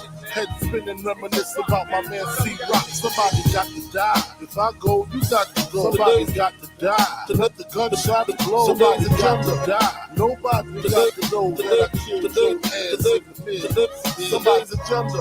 Got the suitcase up in the central. Go to room 112. Tell them Blanco sent you. Feel the strangers if no money exchanges. I got these kids in ranges to leave them niggas brainless. All they told is stainless. You just remain as calm as possible. Make the deal go through. If not, here's 12 shots. We know how you do. Please make your killings clean. Slugs up in between. They eyes like true lies. Kill them and flee the scene. Let's bring back the coke or the cream. Or else your life is on the shelf. We mean this, Frank. The cats be fucking with your mom's gas tank. Let's get this money, baby. They say we can shake it. Dress up like ladies and burn them in dirty 380s. Then they come to kill our babies. That's all out. I got gats that blow the wall out. Clear them all out. Fuck the fallout. Word to stretch, I bet they pussy. The 7 digits push me. Fucking real. Here's the deal. I got 100 bricks, 14.5 a piece. Enough to cop 6. Buy the house on the beach. Supply the peeps with jeeps. Brick a piece. Capiche? Everybody getting cream. No one considered the leech. Think about it now. That's damn near 1.5. I kill them all. I'll be set for life. Frank, pay attention. These motherfuckers is henchmen. Renegades. If you die, they still get paid. Extra probably. Fuck a robbery. I'm the boss. Promise you won't rob them, I promise. But of course, you know I have my fingers crossed. Niggas bleed just like us. Picture me being scared of a nigga that bleeds the same air as me. Niggas bleed just like us. Picture me being shook. We can both forever. You niggas in my faction don't like asking questions. Strictly gun testing, coke measuring. Giving pleasure in the Benzito, hitting fannies, spending chips at Manny's. Hope you creeps got receipts. My peeps get dirty like cleats. Run up in your crib, wrap you in your polo sheets. 6 up in your wig piece, nigga deceased. Why? May you rest in peace with my sycamore style. More sicker than yours. 4-4 and 54 draw. As my pilot stares my lair. Yes, my dear, shit's official. Only the feds I fear. Here's a tissue. Stop your blood clot crying. The kid's the dog. Everybody dying. No lying. So don't you get suspicious. I'm big, dangerous, and just a little vicious. As I leave my competition. Respirator style, climb the ladder to success, escalator style. Hold y'all, breath I told y'all, death controls y'all, big don't fold y'all. I spit phrases that'll thrill you. You're nobody till somebody kills you. You're nobody till somebody kills you. Who the fuck is this? Paging me at 5:46 in the morning. Crack of dawning, now I'm yawning. Wipe the cold out my eye. See who's this paging me and why? It's my nigga Pop from the barber shop. Told me he was in the gambling spot and heard the intricate plot. A niggas wanna stick me like fly paper, neighbor. Slow down, love, please chill, drop the paper. Remember them niggas from the hill up in Brownsville that you rolled dice with? Moving on and got nice with? Yeah, my nigga Fame up in Prospect. Nah, them my niggas, nah, love wouldn't disrespect. I didn't say them, they schooled me to some niggas that you knew from back when you was clocking minor figures. Now they heard you blowing up like nitro, when they wanna stick the knife through your windpipe slow. So, thank Fame for warning me, cause now I'm warning you. I got the Mac, nigga, tell me what you gonna do. Damn, niggas wanna stick me for my paper. Damn, niggas wanna stick me for my paper. Damn. Niggas wanna stick me for my paper. Damn. Niggas wanna stick me for my paper. I used to get feels on the bitch. Now I throw shields on the dick to stop me from that HIV shit. And niggas know they soft like a Twinkie fillin', playing the villain. Prepare for this rap killing. Biggie Smalls is the illest. Your style is played out like Arnold, and that's what you talking about, Willis. The thrill is gone. The black Frank White is here to excite. Throw dick to dice. Bitches are like I'm brainless. Guns are like I'm stainless steel. I want the fucking fortune like the wheel. I squeeze gats till my clip is empty. Don't tempt me. H.O.D. You don't want man, the here fuck I with the am, I'll be empty. damned if it ain't some shit. Come to spread the butter lyrics over harmony grit. It's the Mood Killer Death Trap. Yes, I'm a jet black ninja. Coming where you rest at, surrender. Step inside the ring, use the #1 contender.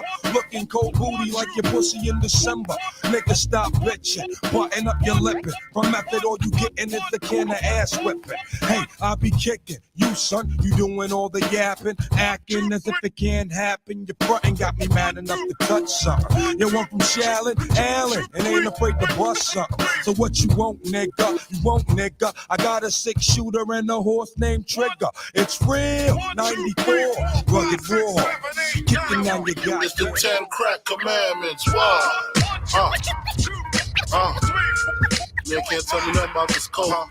You're now tuned in to Bars and Hoops Radio. Weed and my hustling niggas. Niggas on the corner. I ain't forget you niggas. My triple B niggas. 9. I've been in this game for years. It made me an animal. It's rules to this shit. I wrote me a manual, a step-by-step booklet for you to get your game on track. Not your wig pushed back. Rule number uno. Never let no one know how much dough you hold. Cause you know that try to breed jealousy, especially if that man fucked up. Get your ass stuck up. Number 2, never let them know your next move. Don't you know bad boys move in silence and violence? Take it from your highness. I done squeeze mad clips at these cats for they bricks and chips. Number 3, never trust nobody. Your mama set that ass up, properly gassed up, hoodie and masked up. For that fast buck, she be laying in the bushes to light that ass up. Number 4, know you heard this before. Never get high on your own supply. Number 5, never sell no crack where you rest at. I don't care if they want an ounce, tell them bounce. Number 6, that goddamn credit, get it. You think a crackhead paying you back, shit, forget it. 7, this rule is so underrated. Keep your family and business completely separated. Money and blood don't mix like 2 dicks and no bitch. Find yourself in serious shit. Number 8, never keep no weight on you. Them cats that squeeze your guns can hold jumps too. Number 9 should have been number 1 to me. If you ain't getting back, stay the fuck from police. If niggas think you're snitching, they ain't trying to listen. They be sitting in your kitchen, waiting to start hitting. Number 10, a strong word called consignment. Strictly for live men, not for freshmen. If you ain't got the clientele, say hell no. Cause they gon' want their money, rain, sleet, hell, snow. Follow these rules, you have mad bread to break up. If not, 24 years on the wake up. Slug hit your temple, watch your frame shake up. Caretaker did your makeup. When you pass, your girl fucked my man Jacob. Heard in 3 weeks she sniffed the whole half a cake up. Heard she suck a good dick and could hook a steak up. Gotta go, more pots to bake up. I told you. See, I told y'all, motherfucker. I told y'all to stop. I prayed for you to stop. You didn't stop. We won't stop. I make your mouthpiece obese like Delarice. When I release, you lose teeth like little C's. Nigga, please, blood floods your dungarees. And that's just the half of my war path. Laugh now, cry later. I rhyme greater than the average player hater. And spectators buy my CD twice. They see me in the streets, they be like, yo, he nice. But that's on the low though. Be the cats with no dough. Try to play me at my show. I pull out 4 foes and go up in their clothes. Short change niggas and snort cane niggas. Extortion came quicker. Bought the range nigga. It still tickle me. I used to be as strong as Ripple B. To little C's cripple me. Now I play hard like my girl's nipples be. The game sour like a pickle bee. Y'all know the rules. Move from BK to New Jerusalem. Think about all the planes we flew. Bitches we ran through. Now the year's new. I lay my game flat. I want my spot back. Take 2. Motherfuckers mad cause I blew. Niggas envy us. Too many niggas on my dick. Shit strenuous. When my men bust, you just move with such stamina. Slugs missed ya. I ain't mad at ya. We ain't mad at you. Blood rushing, concussions ain't nothing. Catch cases, come out frontin', smoking something. Sipping white Russian, bitch in the Benz bumping. I laced it with the basic. 6 TVs, a system, knocking they shit. Face it, we hard to hit. Guard your shit before I stick you. For your re-up, wipe the pee up. Mix shots, woke your seat up. Go in the ashtray, spark the weed. Woo! Shout out to DJ JLJ for that mini mix. You do that all the time, Jay. I'm like, yo, I can't stop him here. I I can't stop him here. You like, yo, ready? I can't stop him here. I can't stop him there. Boy, rest in peace to Biggie, man. God damn, son. That long kiss good night was different, man. Shout out to the RZA. That's one of my favorite Biggie verses, man. What? Ever. Like he was dumping on that shit. Man. Facts. RZA made that beat? Yes. Yeah. Oh, jeez. I want my spot back. Take 2. Yo, come on, man. Damn, man. That set the mood for what we about to get into, right? You know, Billboard. We spoke about this Billboard top 50 list a couple weeks ago. And, you know, we even looked at it like, yo, what were they even thinking about? So you can imagine if we looked at it that way, how the pioneers looked at it. And one of the most outspoken pioneers of them all, Melly Mel, a.k.a. Muscle Simmons, chimed the message himself. And shout out to him, man, because that song to this day, the message still knocks to this day. We're going to get Mel up here. Facts. We need to get Melly Mel up here because he said he need to get on every platform that's out there to speak his truth. And he spoke his truth. We're going to get Mel up here. Watch. We need to. Word to mother. And I'll be happy when we get him in here because I got a lot of questions to ask. You know what I'm saying? I got to ask about, I ain't going to start, man. But after insisting that Eminem was placed on a list because he's white and denying that Kendrick Lamar influences contemporary rappers and Lil Wayne isn't hip-hop because he uses auto-tune, Melly Mel spoke about his comments on his podcast, Hip Hop Corner. Shout out to him because he said, I'm going to capitalize off this moment and I'm going to promote what I got going on. So let's dissect the first part. He said that Eminem basically made this list because he's white. Do you guys agree with that or not? And don't give me no political answers. Answer the question for what it is. Go ahead, Jay. Jay. Top 50. He deserves to be in the top 50. Why does he deserve to be in the top 50? Why? He's one of those dangerous MCs to me. Like, you know, he spits that. He's, you know, everybody says he got the fast rap. Jay-Z got the fast rap, but he's definitely one of those that and battle rap too. You know what I'm saying? Like, I think battle rap. Start that 8 Mile stuff. That was a fictional story. That was fictional. That was fictional. That was a fictional but story. he deserves to be up there, man. He got some dope albums too. You know what I mean? So what? Yeah, you know. What about you, 3? Or Steels, you want to go next? I mean, I'm not going to see. I'll be biased if I say that he doesn't belong on the list. I forgot what number he finished as. Was he top 10? Yeah, I think he was like 4. I don't think he deserves to be top 10. It was who was it? It was Jay-Z, Kendrick, Nas, Eminem. He's not top 10. No, I'm telling you the list. I'm No. I think he was like, I think he was 4 or 5. I'm not exactly sure. I just know Kendrick was 2 and Nas was 3. Oh, that's why Melly Mel was getting on. This Kendrick is what too. I'm saying. Okay. Yes, he's like and I kind of agree with Melly Mel. See, and you know what? I don't want to take no words out of his mouth. I'm gonna play a little clip of what Melly Mel said, and then we're gonna come back to it. 'Cause I want to address it the right way. Right? Check it out. All right, let's do it. Yes, indeed, ladies and gentlemen, it's the one and the only king of hip hop himself, Grandmaster Melly Mel, the Legend King, the Rock and Roll Hall of Famer. And what we're going to do right now is kick off our first edition of our podcast, Melly Mel's Hip Hop Corner. So what I want to do is address certain things. What I want to do with the podcast is address certain things that's relevant in hip hop and in life. And I want to touch on right now a couple of things that's going on right now.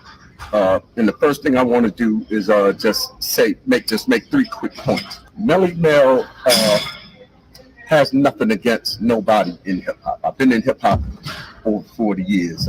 Very competitive. Really have nothing against nobody. I'm not jealous of nobody. I'm not intimidated by anybody or anything. And and I'm not bitter. You know, I just come across as I come across because I'm a man, and I say what I say, and when I say what I say, basically I mean what I say. But like I said, I have nothing against anybody. No MCs, I have nothing against anybody. Number two, the first thing that we're going to touch on is based on a list that Billboard magazine put out about the 50 greatest artists in hip hop. Now, what gives Billboard magazine or anybody the credentials to put that out is beyond me. And whoever wrote the list, I think he should step forward to try to clarify his rationale and his justification of putting out such a list. And everything that I said, that I commented on, it was the comment on what he wrote and who he put on this said list. And I think Billboard is not known for hip hop, of course. They're known for records. So obviously Billboard is more leaning toward guys that made records compared toward guys like myself that put in all the time in hip hop. So now making that point for people who just seem to lose track of what Melly Mel is or who Melly Mel is about, we're not necessarily known for records. I was the lead rapper in the group Grandmaster Flash and the Furious Five, but we're not known for records. What we're known for is when a person first called themselves an MC, it was me. When the first person said hip hop and yes, y'all, that was my brother and that was Cowboy. That's who we're known for. We're responsible for the genre. We're the biggest influences in the genre. And if you ask anybody that knows anything about true hip hop, they will tell you that. If you ask anybody that calls themselves an MC, they will be the first to tell you that there is no modern day hip hop or rap or anything of that nature if it wasn't for Grandmaster Flash, if it wasn't for the Furious Five, if it wasn't for Melly Mel, if it wasn't for Cowboy. Like I said, the word hip hop came from my crew. Cowboy invented the word hip hop. Melly Mel invented the term MC. I was the first one to say it, and we were some of the greatest groups to do it. So now, if you don't believe that, and for anybody even on the list or that has just any relation to hip hop or any affection for hip hop or whatever, Google me and then Google yourself. And then we can get a little bit of clarification, because as you can see when we was on the Grammys, I'm not likely. All right, so let's get that across right now. I'm never going to be irrelevant. I started a whole music genre. Nobody knows a person that had an influence on starting a whole music genre. It's only a small group of people, and I'm one of those people. So now let's get that straight. Boy, And he said it. your boy said, Google me and then Google yourself. We hear you, champ. Word. Word. He said Now- it with conviction too, man. Yes, he did. I ain't mad at Mel. Go ahead. Go I ahead, ain't mad. dude. I ain't mad at Mel. I don't agree with everything he said, but some of the shit he said was true. Like, he had a rebuttal video and all that, talking about the backlash he was getting from the Eminem comments. But I ain't mad at Mel. Some of the shit he said was true. So what you disagree with, 3? Because they started it. I disagree. They that should be there. Yeah, I disagree that M don't belong. Now, where he's placed, that's subjective. But I disagree. Like, Homeboy's nice. Like, whether he's white, black, whatever, I think he's nice. Stills, I know you don't fuck with Eminem. No. I mess with him. I do think he's a little overrated, though. Yeah, no. I can agree with that. And that's the problem. That's not the problem, but that's what a lot of people feel, is that he's overrated and he gets a pass, or he gets placed a few notches up because he's white. It's almost like the white boy coming in the park and he might do the same move that I just did, but he's gonna get way more oohs and ahs than I'm gonna get because he's a white boy. That's doing a fact. something, that we do. Like, if you go to a spot and it's like they sell soul food and it's a white family in there and that shit is just off the chain, niggas is gonna go to that like, oh shit, like how y'all know how to make this? Ain't no raisins in You know their what I'm potato saying? salad, Like, this right? is crazy. Like, but the lady grandma up the block is making the same fire shit, but that's what we known for. That's So a fact. it's kind of like the complex of do white people the same way with basketball. With the white basketball player, he's gonna get a little bit more shine if he's doing the same thing that the mediocre black kid is doing, that he's doing. And this is why I told y'all, no disrespect to Mac McClung, I told y'all he was gonna win the shit for going away. You did. Because white boy, short, jumping out the gym. Yeah. Nate Robinson could do those dunks in his fucking sleep right now at an advanced age that he was doing. I don't know about that 360 or whatever he did. Yeah, That's Nate, 780. Nate could do that. He could do that. Yeah, Nate could do that. You know what I'm saying? Maybe But his prime. but it's the fact that, you know, and 50 said this, and I agree with him. He said, if it's no Eminem, There's he no don't. him. No, not even that. It's no him. Eminem pushed the genre forward, which made us able to make all of this money. That's a fact. So we should tip our cap and salute him, because without him, Hold on. I agree with that. Because Hold on. I agree with that. I agree with that. He Eminem. opened up a lane in hip hop that wasn't open at that time. Hold And on. that's the vision of Dr. Dre and Eminem just being nice. But I don't 100% agree with that, because when was the biggest selling years in hip hop? When was artists going double and triple platinum? That was before Eminem dropped, right? Collectively, We talking about 97, 98, 99. who was, DMX, Ja Rule, Jay-Z, they was selling and making money. they wasn't going diamond, bro, and selling 8-9 million albums, man. But we know why M went diamond. Yeah, and after him, a lot of other people went diamond afterwards. Nelly, a lot of other people. Yes, you know Nelly what I'm did go saying? diamond. So yes. we can't say in front like Eminem didn't advance hip hop. He definitely advanced hip hop because he was a white boy that was nice. So we needed that. Go Eminem. Go Eminem. Go Eminem.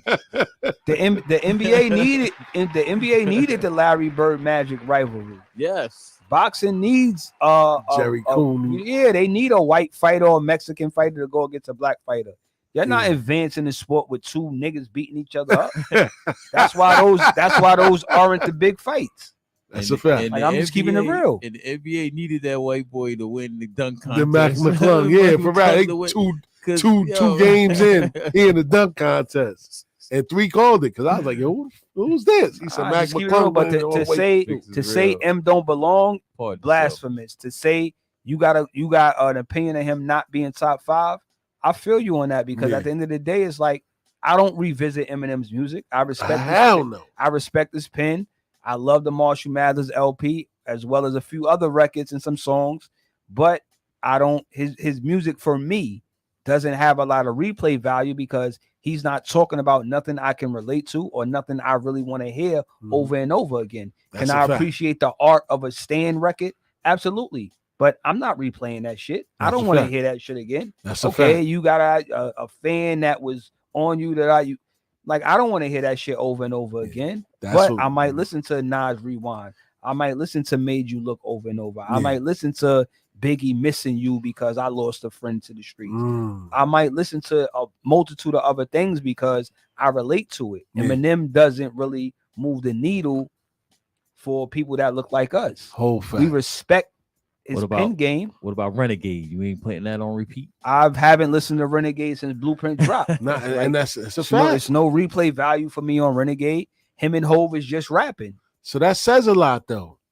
That doesn't make you a top 10 artist on that list. But then again, that's Billboard, and like he said, they basing it off of probably numbers and sales. They basing that shit off of who sold the most records, who's the most trending, who did this, who, that's what they're basing that off of. They don't know nothing about hip hop. They don't know nothing about hip hop music. That's a fact. You know what I'm saying? Because on my thing is like any list that has Biggie and Tupac outside of the top 5 MCs or rappers, I don't agree with it, because we got to look at the short amount of time that they was with us. Facts. Versus the impact that they left. These motherfuckers wasn't here for a long time. Facts. They both died before they was 26 years old. That's a fact. So what does that tell us? Jay-Z didn't blow till he was over 28, 29 years old. That's a fact. That's a fact. These motherfuckers they was babies. That's a fact. That's a fact. Biggie was what, 25? Yeah, when he died. Pac was 23, 24. Yeah, that's a fact. That's a fact. He was so to say that they not in that group, like, I don't even, if I don't see those two names, I just like, whoever did this, I'm omitting the whole shit. I'm not even subscribing to. Yeah. Like, throw the whole list away. Yeah. And tonight's show, I was gonna bring it, but we're gonna revisit it next week's show. there was a top NCAA point guard list that had an uproar. We gotta talk about that. That shit was crazy. NCAA, yeah, that's gonna be very college basketball greatest point guards, top 25 of all time. Oh yeah, we gotta revisit that. No Chris Jackson. That's blasphemy. Well, we already know. No Kenny Anderson. Who made this? So the guy who made it, actually, they gave him a spot on ESPN. He got on there and he talked about why he didn't. The funny shit is, I had my own list that I made because I was gonna put it out, but my shit was the top 65. He only had 25 names. I was kind of mad because I'm like, damn, I didn't 65. Yeah, I was like, damn, I ain't tell nobody about this shit. He had the same idea. It is what it is. You know what I'm saying? But his shit got traction, but it was totally off base. Blasphemous. You know what I'm saying? It's almost with this like I said, Melly Mel, I feel you. He gonna ruffle some feathers with what he's saying, but he's not absolutely wrong. M is nice. Yeah. Lil Wayne is nice. Yeah. Now, could we debate that they're not top 5? I don't have Lil Wayne in my top 5. Me either. I don't have Eminem in my top 5. Me either. They you know what I mean? They just don't move the needle for me. For me, you have to hit every pocket, and that's why I say Biggie and Pac is so influential, because you'll hear them on the radio. You might listen to their music because you're going through something they went through. So you're hearing them at every aspect of your life. We've never heard Eminem in the club. Facts. We've never heard Eminem give us a relatable record ever that relates to our upbringing. So when 50 says the trailer park versus the ghetto, it's the same thing. Nah, Fifth, it's not. You know what I'm saying? It's really not. You know what I'm saying? Yeah. So I get why he feels the way he feels about M. And M is super nice. Yeah. And I agree that without M, the culture wouldn't have moved extremely forward and lucrative money-wise. That's a fact. However, as an MC, as an artist, nah, it's other guys that are more that hit you in your heart. Yeah. And I think those are the best artists, that they hit you in your heart and you can live with that, where it's like it's some real shit that they said, and you can't buy that. Yeah. You can't buy that. Like Jeezy's one of my favorite artists. Tupac's one of my favorite artists, and not because they super lyrical or they super nice. It's just the way they deliver and what they're saying. It kind of hits home for me, and I could live with what they're saying. Like, damn, I felt that. I've been through that. No question. I understand what you're saying. I think that's the music that lives forever. That's a fact. And my thing is, replay value for me or the artists that I live with. And that's people don't understand this. The most streamed music is catalog. Is old music. It's not. Y'all might think these new motherfuckers is popping. The most music that is streamed is old music. That's a fact. It's not this new shit. That's a fact. It's new shit come and go. It's a new record every day. The most streamed music is catalog is king. Yeah, and that's what people don't understand. I think the only outlet that kind of really touched on great MCs in hip hop was that Complex list, man. And as you see our backdrop, we got part of that list. They had all the greatest MCs in hip hop from, what was it, 1964 or whatever, 1974. Nah, they went from 79. 79. They went from like 79 to 2000 and what was the last time? Like 2000 and I think 5 or 3. Yes. Maybe 8. No. Yeah, it was about there because Drake made the list.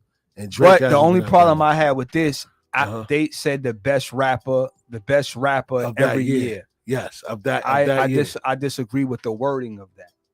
Why? I think it's the hottest rapper that year. I don't think it's the best rapper that year because they had Drake somewhere. They had Jay-Z, Nas. I don't like. It's almost like the NBA. It's almost like this person might not be better than Carmelo Anthony, but he might have a better season. That's a fact. So you might think that KD is better than Steph Curry, but Steph Curry might have a better season than him. It's a whole fact. So it's almost like just because he had a better season, I mean he's better. No, he had a better year that year. So I love this list. I just don't like that they said the best rapper every year. No, it was like Run wasn't the best rapper that year. Like he was the hottest rapper that year.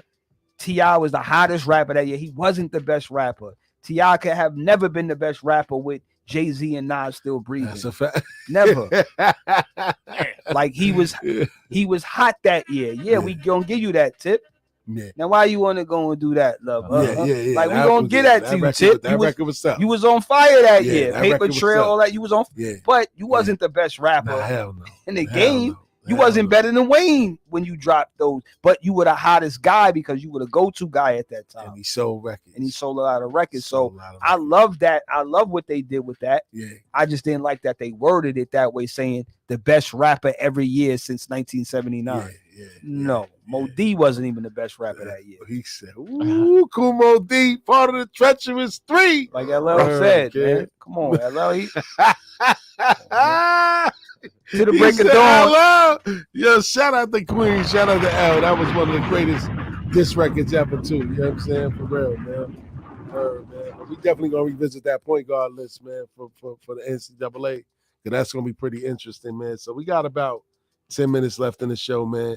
And you know, we ain't do this in a little while, man. So I'm gonna do a little chopping block. You know what I'm saying? Oh man, Sharpen he everybody, couldn't man. wait. He couldn't wait. I for couldn't this wait shit. to do this one, man. It's been a minute. Shout out to JOJ, man. I ain't do this for a minute, so I got something nice today, man. You know, a couple of joints, man. Might be a couple layups in here, but let's see, man. Let's see, man. So the first one goes a little something like this. Check it out.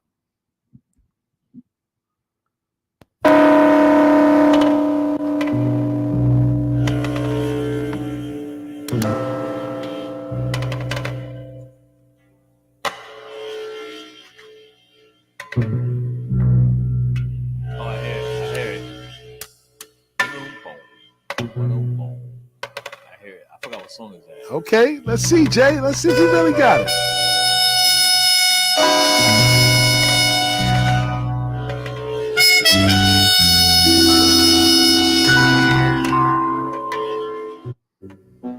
Was that Is Smith and Wesson? No. Nope. It's something from the Rockefeller, not Rock, but the ROC. It's this part right here. That's why he bring this shit back. We don't know, bro. Just let us know what one it is. You don't know? Yeah, I know it. But no, Engineer look like he know and y'all don't know. Because he looked at it. in the ROC, man. Play the remix. Hey, man, y'all both wrong. Y'all should be ashamed of yourself. And I set it off with this one purposely. Is Shame it on Beanie? y'all. Is it Beanie or Is it big? Yeah. Oh, Big. I heard it after that. Word, kid. You had it? He knew what time it was. Rest in peace to Big, man. Did you play this on the spin cycle, Jay? Nah. You didn't play this on the spin cycle, Jay? Hey, word. Suicide Thoughts for our listeners. Suicidal Thoughts was the name of that, man, for all the listeners out there, man. I ain't gonna go that deep with suicidal. You know what I'm saying? When I die, fuck it, I wanna go to hell because I'm a piece of shit and it ain't hard to fuck. He killed that. Yeah, he killed it. It don't make sense going to heaven with the goodies. Next one on the list. This one should be a layup. Jay, you gonna probably get this. Another man. Biggie. Nah, ain't no more Biggie. Nah, I mean, I had to set it off with that one, man. Rest in peace to Big once again, man. Gave a lot to me.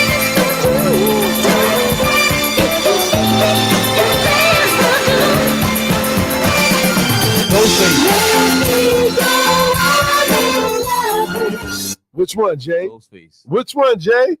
Boom, boom, boom, boom, boom. Raekwon, right? The Come on, Jay. We can't do that. You and DJ. What's the name of the I forgot song? the name of the song. Knuckleheads. 3. You don't know? What? That's the one with Nas. You? That's the one with Nas. 3 ain't know? No chicks, baby. Yeah. I didn't hear No it. chicks, no chicks. Check it out. What's the name of that one? Cameras and exit glamour, glitters and gold. I unfold the scroll, plant seeds, and stamp on the globe when I'm deceased. But in the beast, the rise like geeks to conquer peace, leaving savages to roam in the streets, live on the run. Police paying me to give them my gun, trick my wisdom with the system that imprisoned my son. Damn, kid. The horn, I ain't hear it though. You ain't hear that? I ain't hear it on the original. Wow. Play the original again? Oh shit, I just closed it out. No, man. it's cool. If you ain't got it, it's Yeah, okay. damn. I didn't hear it though. All right, we're gonna switch sides. I'm gonna give y'all a little hint. Switching coast now.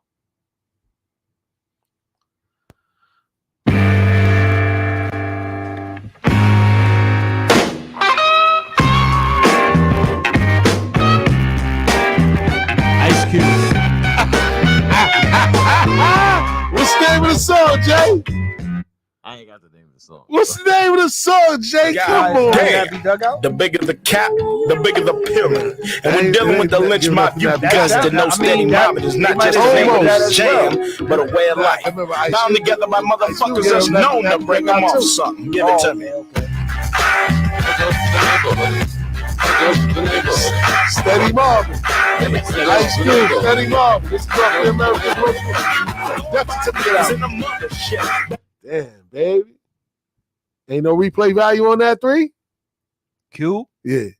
Nah, I don't really Wow. Death certificate was hot, but I'm talking about 25 years later.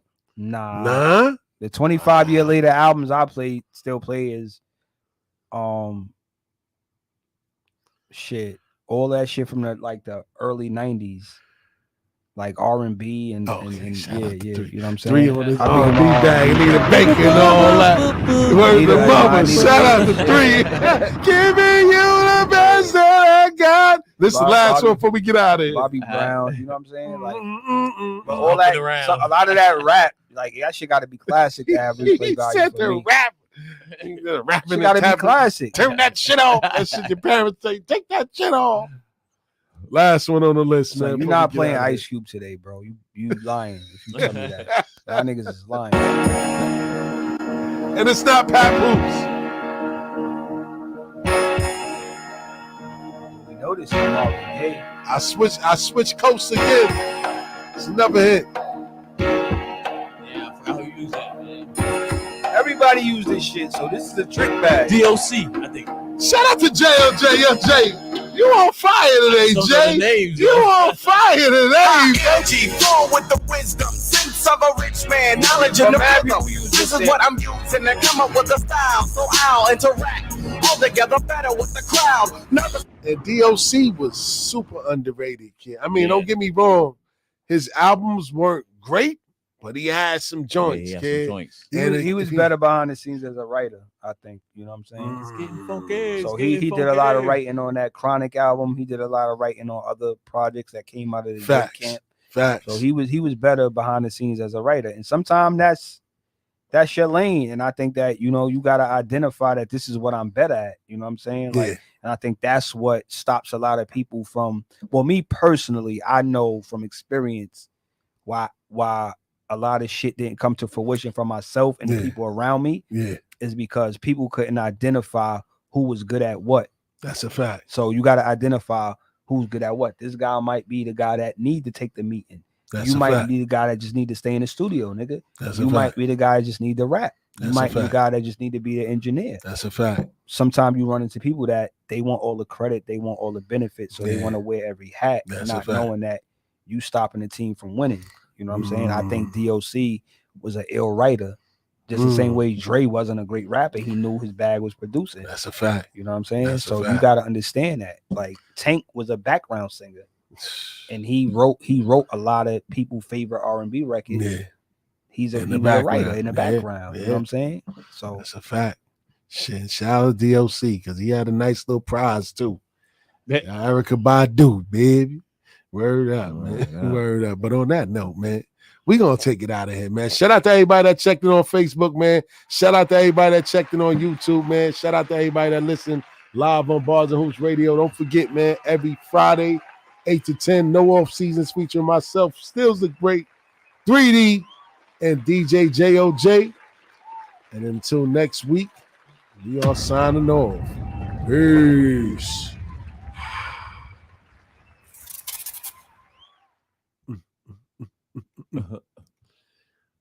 Word. Gucci. Oh,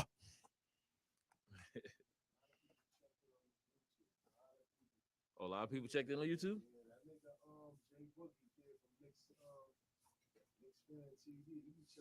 Oh, what?